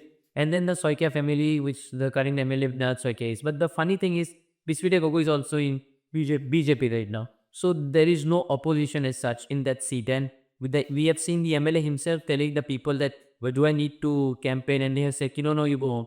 So that kind of atmosphere is there. So it's a very comfortable seat for the BJP. I agree with you that barring the 5 minority seats, the LA looks comfortable. Yes. But in Koliagor, so there is a lot of tussle even going on in social media that it might swing between the stronghold of Keshav Mohanto from the AGP and an independent candidate. How do you look at the fight in Koliagor? Yes, Koliabor, the bigger resentment, the biggest resentment I have seen in Koliabor was 2 years back when the floods happened. Why? Because there was a project which was being made there, and people have alleged that due to some discrepancies, some flooding happened in those areas. However, it was purely due to heavy amount of rainfall which happened, but public anger is public anger. So there was a resentment against Kekhom Mohon at that point of time regarding the situation and the overall handling of the situation as as an MLA. But following which he has made inroads, he has given a lot of compensation. But the bigger problem there for those people is they want a proper solution, and this issue is very localized there. They want proper embankments have been constructed there. That situation has been taken care of, but the apprehension started from that point of time. And currently, do we have in independent candidate? We also have the tea garden community all being mobilized there. So it's going to be very challenging for Kekom Bohondo. But what I feel is that Kekom Bohondo has been a very experienced leader for the AJP. They have very strong grassroots structures in Koliabor as well as in Bukaghat. So if you cross Nogao and you enter the Koliabor Bukaghat, as far as Bukaghat, AGP has significant border. You just take your car and drive and you will see all AGP posters, not even BJP posters. So the AGP considers Koliabor and Bukaghat very closely to its core, just like Bongaigaon. So they're very strict and disciplined in these areas. And as such, I see AGP leadership, AGP grassroots helping Kekhom Mohanto and eventually he coming out as a winner. Sir, how do you look at this vision? And two, what would be analysis of the decline of AIODF and wouldn't be able to retain any seat other than say Bina Karvi? Actually, this is one reason which was responsible for delay in alliance between Congress and the other, because Congress is quite firm about maintaining its lead over Middle Assam, and after delimitation, AIDF has understood that it has a very little space left, because AIDF as a political party has little engagement with very less engagement with ethnic politics. It's the AIDF is primarily relying upon Bengali speaking Muslim voters, and it's quite upfront about it. It's quite vocal, it's quite assertive. And so AIDF full strategy was to retain its influence over Middle Assam and Barak Valley. And that's why Bina Kandi seat was chosen, because it understood that in Lower Assam, it will be very difficult for a AIDF this time. So this is also a kind of understanding. You can say that AIDF left Lower Assam, though, like I say previously also, that Lower Assam as a electoral space depends a lot upon local conditioning. So local candidates do play a spoiler in Lower Assam seats. In Lower Assam, you see a lot of split voting happening. So in Middle Assam, it was AIDF was quite firm about contesting Middle Assam, and but I don't think that AIDF will be able to maintain its lead on so many seats, and NDA will have NDA may have a comfortable number of seats in its pocket from Middle Assam. Very few seats like Ding, Bohighat, Sangbori. Of course, Koliabor is a seat which will witness some tough contest, but again, given the political experience of Keshav Mahanto and given the AGP's strong hold in Koliabor, it seems that the fight is tight, but then AGP has lead over that particular seat. So if we do see AIUDF losing out on its seats in Middle Assam, can we argue that despite their differences, the Assamese slash indigenous Muslim and the Bengali speaking Muslim is having electoral convergence in a way? It's difficult to. Of course, there will be some element of truth in this because, like I say, that religious polarization is true. Indigenous Muslims have been voting for Congress party traditionally, and this time they will vote for Congress party again. So there's a Hindu consolidation. So there's a religious polarization. So, how do we look at the numbers? Do we see the 13 majority Hindu constituencies moving towards the LDA, or do you see uh, a dent in? Well, I would say that this is one area where, like Tripathi sir has said, that AIUDF's make or break will happen in Middle Assam, and opposition will be looking to at least do well here because some of the constituencies it, it it sees itself to be bigger, but I feel the NDA will be able to gather more than 10 seats here, and but. It is going to be very interesting whether opposition of the AIUDF, which whoever is the bigger factor here, and from my visit to the ground, I also see a consolidation for the opposition, for the Congress in a lot of the constituencies, minority constituencies. So they would presume to win these minority constituencies. Four at least. Yes, for at least. And this is primarily because of the alliance between Rajal Dal and the Yes. Okay. It's a mixture of both minority consolidation and also an SME sort of an environment which helps the opposition. Moving forward, we go to North Bank. So, there's Sonitpur, Dhemaji up to Lakhimpur. 17 seats up for grabs. Nibir, how do you look at the numbers in this year? Lakhimpur and the entire North Bank area, which is a very huge area actually, which doesn't talk about much, but this is a very big area and it has a mixed population. They have significant Nepali population. They have a lot of Assamese population. Where from? Plague strike also. Machine. Yes, your missing tribes, Themaji, missing tribe is there. If you see these playing tribes, they have all opted the BJP in the last two elections. They has come forward and they've tried to be part of the NDA play, which is very unique to this area. That you won't see they're opting for another party. So there that party is there. And some of the constituencies they best we are focusing here is decode and Roganoji. Because you see a switch of the Congress. I think Acha is a Mezorao Oisha is also constituency as a civil caste constituency. Is minority dominated. But what I understand from Bikoria, Romanodi, and now Oisha, Bikoria was Gupe Fora was supposed to be the candidate from the Congress, but he switched over to the BJP. It's left to Ram Dumia getting the ticket from Congress. Now, Congress also had a hold here, which was also created by Gupen Vora himself, but he claims that he brought most of the people to hit with him to BJP. So that dynamic is there, and a lot of localized factions are also there in Bipoya. So that is a very interesting constituency. Ronganodi is on the other hand the AGP candidate, the LEA supposed candidate who was trying. Two candidates were trying. One of them got a ticket, so the other one went to the Congress. So that is also a very interesting constituency. The AGP old candidate, Jayatap Howdy, is now contesting against the BJP. Very interesting contest. Now we say is what constituency. I think the Congress will be feeling very confident.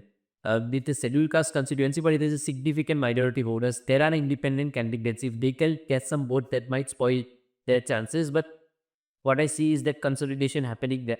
And but other constituencies such as Themaji, Junai, where minority missing, and other individuals Kamrup, they are going to be very much pro-incumbent, and they are going to be very much going for the BJP. And I see an NDA advantage here in the North. So, other than Naogocha, we might see the opposition make a negative two constituencies that you mentioned, but otherwise it's an NDA league. Yeah, yes. You see constituencies like Vishwanath, yes, Bihali, and all these constituencies are big totally, or maybe Texco, the Congress, what the Congress is thinking is that they have a chance against the AJP candidate. But it's a stronghold. It's a very stronghold of the AJP, and I see an NBA comfortable advantage in the non-bank. So the argument for this upper Assam belt, north with the Brahmaputra and south with the Brahmaputra, are pretty different. The south of the Brahmaputra with Lampion regionalism being the main plank on which elections are fought. So why to see this difference in this regional politics in the North Bank and in Upper Assam? Of course, it has historical roots, and the kind of demography is quite different. One reason why BJP is quite comfortable in North Bank is also because the BJP has developed a very strong uh, convergence with ethnic leadership. Like two prominent missing leaders, both Kuban Pebu and Ramnishot Pebu, they have supported BJP. They are from BJP now. Earlier, Kuban had a different political party, but that merged with BJP. So, and if you see the spread of influence that missing community has, it is primarily around the North Bank constituencies, and of course, it's linguistically much diverse region. But as I say that it's a part. This is one region over which BJP has a very comfortable strength, and most of the seats in this region are fought by BJP themselves. So I don't see much disturbance to BJP dominance in this particular region of Assam. Of course, one seat which is minority dominated, Nabaarun seat. And also this time, what is your opinion about the Ravaradi constituency? Roganoti constituency, the candidate, Because it's an interesting constituency. the candidate is Rishidas Hazarika. He's a very active person, and he has a huge ground base. He has been working there for a long time, and he has he's one of those campaigns this time in elections which has been very social media driven. Now I always am very skeptical with social media campaigns because although they seem very good to be true, but sometimes they might not resonate. But with him, I've also seen a ground connect with some of my people being there in Roganagi. Have told me his connection is there. And also there is a lot of Bengali community, Hindu Bengali community there, which will also be a consolidated workforce from him, for him, apart from the Assamese people. So I see an advantage for him as a candidate himself, and then also the NDA topi is there in his head. So with candidate class, the NDA BJP cap should help him in this constituency, but not big in some of these seats where we talked about. These are very tight seats, so one cannot directly claim that the one party is winning directly. Now we move towards the most hotly contested region, the top of the assembly elections, that is Upper Assam. 21 seats for grabs, including some of the very hotly contested seats like Jorhat, Sibsagar, Phoang, Nazira, Pitabor. Let's dive right into it. Nibir, give me an analysis of Phoang, Nazira, and Pikal. See, Phuang is a very hotly contested seat. We have seen even political violence post the election, so you can see the gravity of the situation. Phuang is Lurin Jyoti Gogoi, the supremo of the Assam Jatiya Kori Party, is contesting there, but he is also going to be facing a very tough challenge. Firstly, the Ahum board, I feel, is divided. What matters here is the swing of the T community voters. So that is where the answer lies, where the T community has switched. So you see PM Modi coming to Dibrugarh, having tea with the tea garden workers. You see the impetus of the BJP in Dibrugarh, wherein they have a mini secretariat right now. So BJP has been very categorical as far as Dibrugarh district is concerned, because it consists both the Ahum sentiment, the Assamese sentiment, plus the tea garden vote. So it is very important for the BJP. As such, I feel Phuang is going to be very tight. I also see two seats, Nazira and Hibohagar. Hibohagar will come to later. Wait, okay. Nazira, Pitabor are the SAPLT. Okay, so Dibrugarh district, I'll just give you a short. Dibrugarh district at Tinsukia district has around 10 seats, 11 seats, sorry. And in these seats, I see Phuang a very hotly contested, like we discussed. Duliajan is one seat that we are not talking about much. Why? Because Duliajan's seat is being contested by Rameswar Teli. He was one of the earliest MLAs of BJP, but he is now having a very big challenge there because of his Dhruva Bora is also a candidate there. And Rameswar Teli is also facing a lot of fatigue among the voters as far as Rameswar Teli be concerned. And they have to I feel it is going to be a very small margin victory for whoever wins there. So that is there. And Inchukia, I feel there might be a tough fight in the Inchukia main constituency between Ulop Buhai and David from the Congress. But rest of the constituency, I see the NDA doing fairly well there because of their, grassroots, and everything. But Duliyazad is one area which I think is going to be very yes. Nazira at Pickup. Nazira, you have to see that Nazira has given Assam the chief minister and the leader of opposition is also from Nazira. But last time He won by about 500, 600. 600 around both. Yeah. And there was also, I think, recounting in certain letters. So it's a very small margin and you cannot differentiate. Secondly, the current situation in Nazira, when I visited, they are banking on the tea garden voters there as well. I think a chunk of the old Hazira voters have also been moved to different constituencies. Yes. So Amgui also has been brought in. A lot of parts of Amgui. So that is very, very difficult, but the legacy aspect is still there. The aspect that the chief minister's family, ex-chief minister's family is from there will be a big factor. But how much can you play the same thing? How many times can you play the same thing? But Debabrata Saikia also has a very unique way of campaigning there. He's been going door to door and he's a very sober person. He looks very sober. So that is appreciated in a constituency like Nazira. But Boyur Bura Guhai has been also very aggressive. The chief minister has gone to Abu Buri, to Najida and all these areas.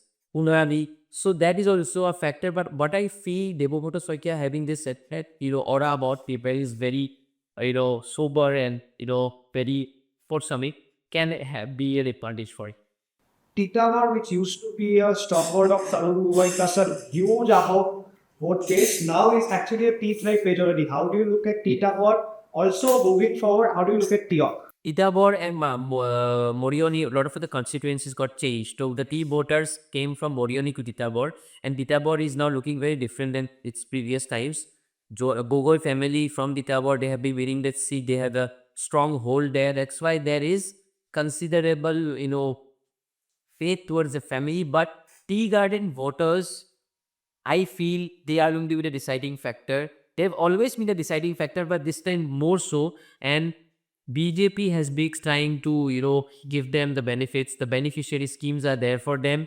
I feel that the opposition would have, dealt the tea garden voters in a better way. They could have also, raised the issue of the 6 communities demanding the ST status. But I didn't see the narratives there in the election when I was in Assam. I didn't see the leaders talking about the 6 community ST status. That could have been a big factor. But I feel that Titabor is going to be interesting. Tiok is one constituency within the Jorhat. So Jorhat has Tiok, Titabor, Jorhat Town and Morioni. So the Tiok is one constituency, but the half of the vote has come from the Jorhat town constituency. It's the candidate from the Congress.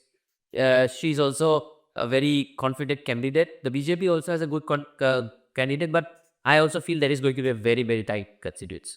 Sir, how do you look at these different demographic groups in this region? Say, almost 30% out Assamese, 30% Ahos, 30% T-Tribe. So how do you look at these few seats playing out in the Upper Assam belt? So, the Upper Assam region is the citadel of BJP dominance. And it is demographically diverse around the lines of language and ethnicity. It's not only urban presence, but also the presence of significant number of Sutia community, Moron, Motota, and T-tribe.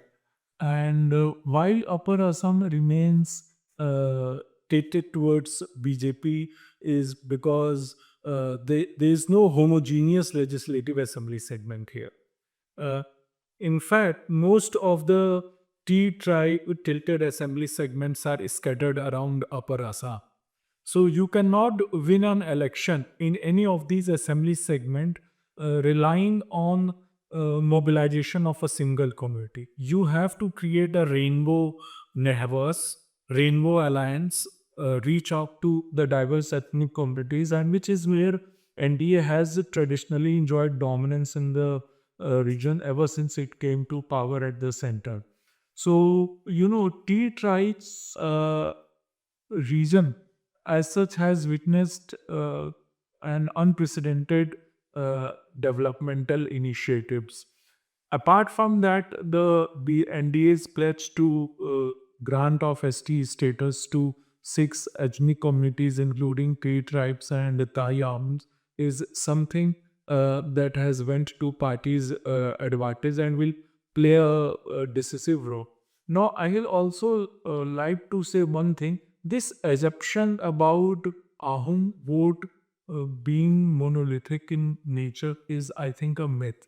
Because what I see as an observer is that Ahoms are not monolithic voters; they are scattered.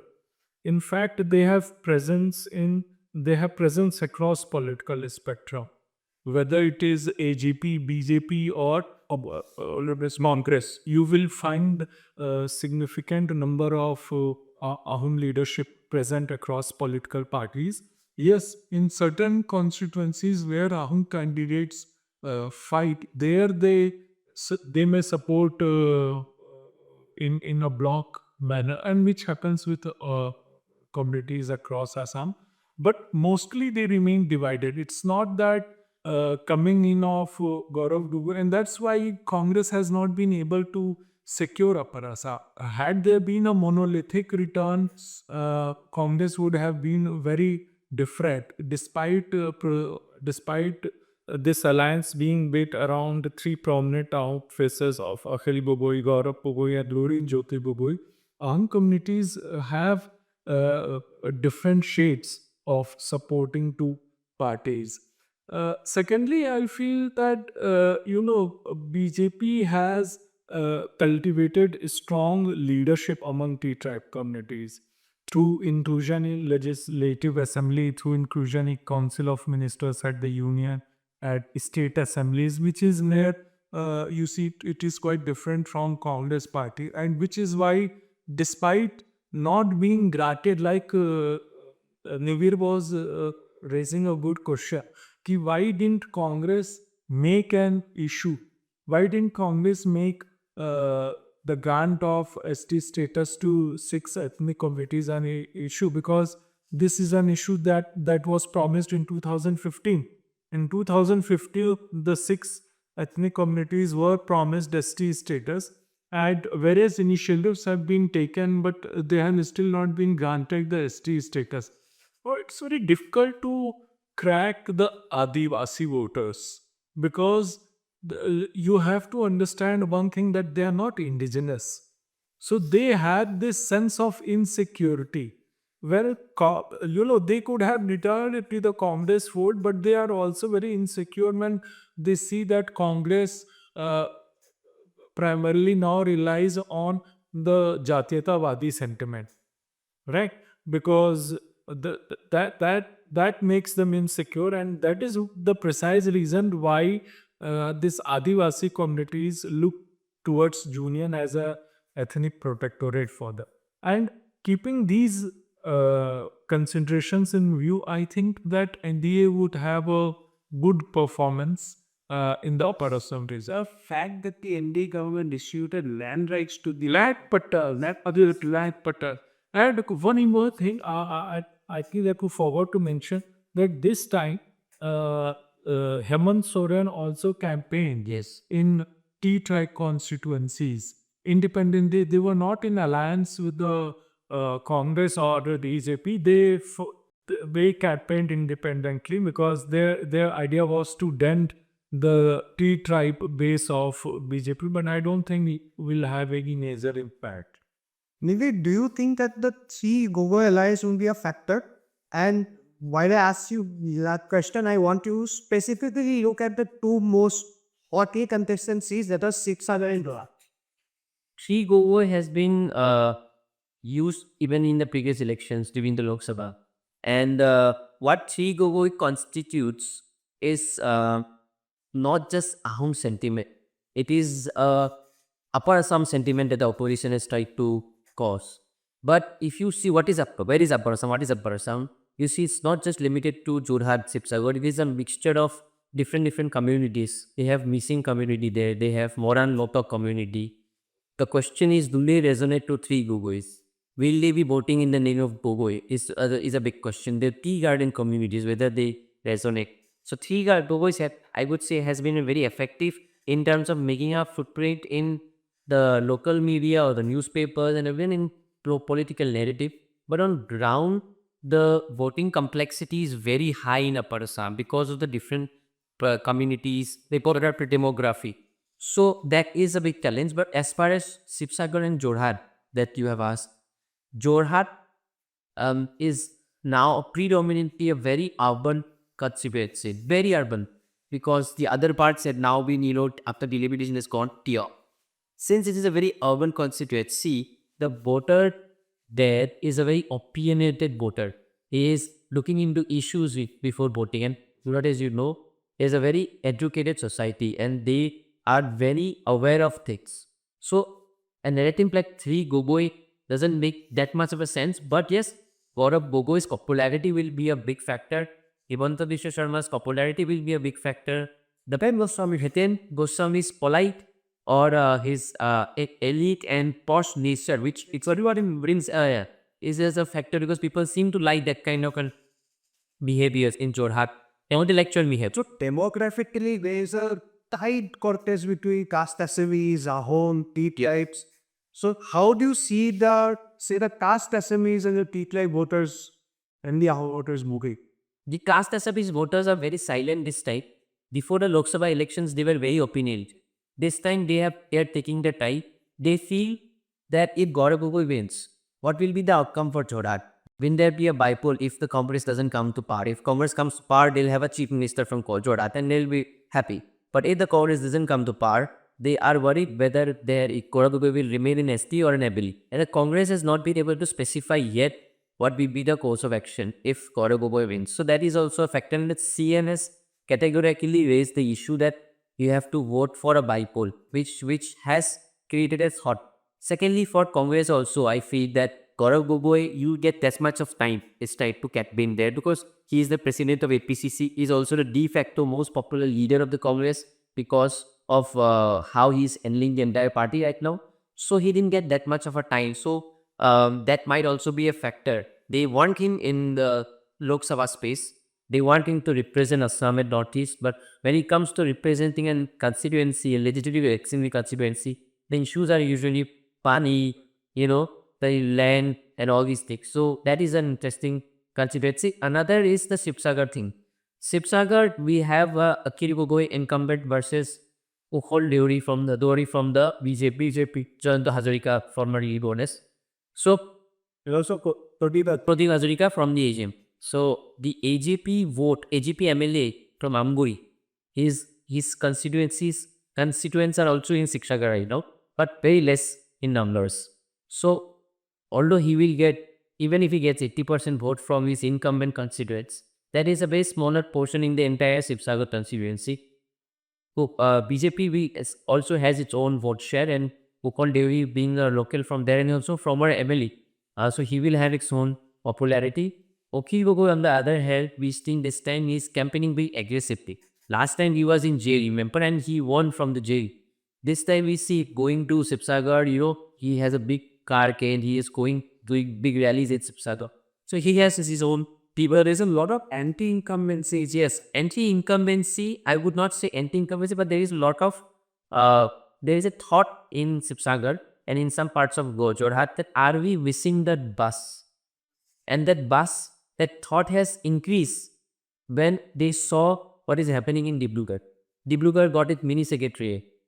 Nahor Kotia has got a big, central plant. All these activities which are happening in Dibrugarh, they are getting more and more, they're getting in Moran, they're getting an emergency lending facility. So in Upper Assam, there is a general sense of are we missing the bus? This is true in Jorhat as well. So that feeling has emerged, and BJP has been able to develop Dibrugarh as a second capital, just not symbolically but even in spirit. So that is the reason there is a feeling among the people of Jorhat that are we missing the bus, and that can be a factor this time elections. And silent voters, which Tripathi sir has been highlighting, is going to be a big factor in Jorhat, and I also see them very aware of this particular feeling that is Jorhat missing the bus. Dr. Tripathi, coming to you, do you agree with do you believe that these seats are too close to core, or do you see a certain party have a slight edge also in the undercurrents that in Sipsagar in Dora? Actually, it's difficult to predict these seats, but I think the opposition has an edge in both of these constituencies, in Sibsagar and Jorhat. Kawang is tight. Luring may win also. Actually, if you see how the opposition alliance worked in Assam, it chose few seats and spent all its energy and focus on those seats. So, like I said, 2 seats in Guwahati, the Guwahati central seat, Dispur seat, and then these 5, 6 seats in Upper Assam. So it's difficult, but eventually there's a sentiment that runs in Assam, Amar Laura. So that if that sentiments come into play, the interplay of Amar Laura and opposing a system can really take decisive and tilt the balance in favor of opposition candidates in Sibsagar and Jorhat in particular. And of course, it can also happen in Khowang. And in Sibsagar, both VGP and AGP have their candidates. Yeah. They are playing side. So what it does is that it advantages the incumbent candidate because it speaks the vote. Yeah. Kushal Deori has an edge over Pradeep Hazarika, but then eventually you see the opposition space getting fragmented. Right? So I think Akhil Gogoi can win easily. Not easy, but this 2026 is different from 2021. That I agree. That it's not going to be a cakewalk. But then too, if I have to make a guess, I feel that Gaurav Gogoi and Akhil Gogoi have an edge. I would say the same. I think they have everything to lose here. I don't think it's the NDA which has anything to lose in these 2 seats. Yeah, at least from, again, not to be taken to quite literally, but every single family person, whoever I was stays in Nuha, had been predicting a walkover with, but has voted for the BJP, surprisingly. So I would still say it's an opposition edge, but most of the seats in Upper Assam are still too close to call. Yes. Yeah, in Upper Assam, it's too close to call, and after delimitation and reshaping of constituencies, it's difficult. Moving on from Upper Assam, let's go to the hills. From the 5 constituencies, there are now 6. Like historically, we have seen that the hill seats usually always favor the incumbents. That has been the nature of politics in this region. We have also seen, say, Nagrita Garyosa, who was a minister for the BJP, has now shifted to the Congress, is contesting from Haflong. Do you see that the 6 hill constituencies will continue the path of aligning with the incumbent party, or do you see a change in the alignment? Historically, they have aligned, but there have been disturbances of late. There have been ethnic unrest in this region. And one more thing that BJP has introduced all the new candidates. It has given nomination to new candidates. To an extent that it also displaced a sitting minister. So I don't know how would it play out, but if you look at the electoral trend from hill districts, in Merimi supports the dominant party research. KF also Turiga Ronghan himself is also contesting as an MLA this time. So, Libya, how do you see the trend in the hills? There is the seat in Haflong which is being contested by a former minister of the BJP, current minister, and now she's contesting on a Congress ticket. There's also a guy from NPQ who is also an LDLI contesting there, Daniel Lankson. Then there's also a BJP candidate. So it's a very mixed constituency, and I feel that even the NP candidate will draw in some votes, and which might help the BJP because the anti-incumbent vote might be split. But rest Tuliran Ronghan also has a good chance, but then the recent unrest in Karbi Anglong, Kheroni, Bail and Kichana side, wherein his house was ransacked. So those kind of feeling is there, but electorally how it gets converted will be difficult to estimate right now. But I feel an NDA advantage in the hills. So we can largely see a 6 advantage. They will move on to the last major region that we have in Assam, Barak Valley, 13 seats up for grabs, highly polarized, AI-based stronghold also, Congress also prominent, DJB also prominent among Bengali Hindu voters. How do you see the 30 votes go, Didi? Well, I had visited some of the areas in Barak Valley, and what I found is just Barkola is one seat where Congress has an advantage because of this candidate. It's a local doctor for the tea garden community, and he has popularity there. Silchar seat, there is very weak opposition, Chefi, and Rajdeep Roy, being former MP, he will have an advantage, but the bigger challenge that he faced was internal factionalism, which was the biggest challenge faced by him. But what I see largely is that since BJP has a big voter base there, they will be able to maneuver such internal factions. Uh, so Udarban is one seat where the BJP looks comfortable. Lakhipur also they look comfortable. Koshikla is popular MLA from there.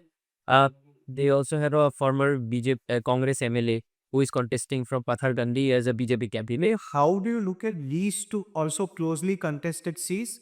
Karimganj North, of course, after delimitation has become favorable. We had it's a Hindu majority seat, and Sonai. Just slightly 50-50, but how do you see the toss-ups in these two? If you see the Karimganj electoral history, it has always been very close. Be it during the Lok Sabha elections, LSC wise, and during the LSC elections. And Suna is also very tight between the opposition. Barak Valley, the opposition might have a favorable result if they can get Sunai at Karimganj North and the other minority constituencies. Then they can estimate a 5 plus seats, 6 plus seats there. Okay, so for them to get a good result there, they need to win Sonai, Karimganj North along with the minority constituencies and hope that Nandita Gardosa also wins half from them. They can have a in the hills and the Barak Valley combined, they can have a good result. But 5, 6. yes, but then that is Sonai and Karimganj are very, very small margin, which I feel that the BJP and the Congress, anyone can come out with that. Professor Tripathi, how do you look at Barak? BJP, also, how do you look at the TFC factories? Yeah, actually, TMC is not such a big spoiler as it was predicted, and you don't find so much prominent visibility of Sushnita Dale any longer. So, because again, this region has traditionally remained allied with a dominant national party at the center. But I suppose you remember that BJP did here a kind of social engineering in this particular reason where it created a discourse of Maimal Muslims belonging to SC community to dent the Muslim support base which could have gone with the opposition. BJP has been trying really hard in the Barak Valley ever since it came to power in 2014. And even in last Lok Sabha election, if you see, till the last moment, the Lok Sabha seat was unclear. There was so tight contest despite the kind of demography that Barak Valley has. So I think NDA will be more or less comfortable in Barak Valley. You do largely agree. Do we see a line, you say 9, 10, 11 seats for the NDA? Yes, and Barak Valley, Barak Valley will give us the answer where the Bengali or Hindu Bengali voters are strictly depending in other parts of Assam. When we talk about Bengali voter consolidation in Guwahati, required for Vijayanta, everything depends on that. And what I feel is that message will come. Secondly, the Congress has done the hard work this time as opposed to previous elections. So this is also going to be a test for the Congress whether they also have the Hindu vote share, because they have tried their best in the Hindu majority areas of Barak Valley, and I feel the LDA should be likely to be ahead in these. Barak Valley. Thank you, Dr. Tripathi and Nibir for the analysis. We can largely presume that a seat count of somewhere around 88 to 99, anything between that range can move equally. It's largely a wave election with some toss-ups, at least in Upper Assam. Bill, to conclude, I actually want to say, if these numbers persist and we see a wave election in favor of NTA, do you see the incumbent Chief Minister Dr. Himanta Biswa Sarma remaining the CA for the next term, or do you see a Madhya Pradesh, Rajasthan like toss-up, like the BJP bearing those other states? See, it's difficult to predict. Why I say this? Because eventually it depends upon the leadership of Prime Minister and Amit Shah. But if you look at the trend since 2024, they have not disturbed the existing equilibrium at state level. They did not declare CM candidate in Maharashtra, but they retained the way preferred Lovis. They retained similarly they retained Nawab Singh Saini in Haryana. They did not declare CM candidate, and BJP was not in power in Delhi. So Rekha, what is it? Rekha Gupta was a surprise choice, but they had to take a call anyhow. I think it's very difficult to displace Himanta Biswa Sarma as the Chief Minister of Assam for two very important reasons. Because this election has been fought around the persona, policies, programs, and objectives of Himanta Biswa Sarma, the incumbent Chief Minister.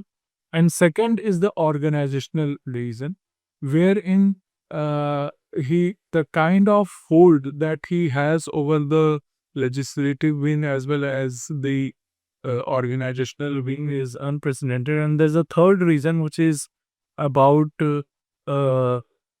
BJP's fragile dominance in Northeast India, where it needs alliance architecture. And in building that alliance architecture, the present Chief Minister had a role. So given the trend and given the existing political situation in Assam, I don't think BJP will, go for a change. But like I say, that it's very difficult to read the mind of the top two. Mili, how do you look at this? Well, this is a difficult thing to predict, but I feel that the entire campaign has been led by the Chief Minister, and there is no reason for the BJP to disturb the status quo. I think the BJP is planning for the next 10 years and 10, 20, 50 years, and Himanta Biswa Sarma will play a huge role. And I don't see them, disturbing the balance. Plus, they also have a mandate for the East India, which Himanta Biswa Sarma is leading from being stationed here in Guwahati. So that mandate is also there for Himanta Biswa Sarma to deliver seats in North Bengal, to deliver seats in Odisha, to deliver, a lot of the areas which BJP is doing well in the East India. So I don't see that of any changes coming. Thank you so much for your analysis, and we look forward to the 4th of May to see how the people of Assam vote for the assembly elections. Thank you.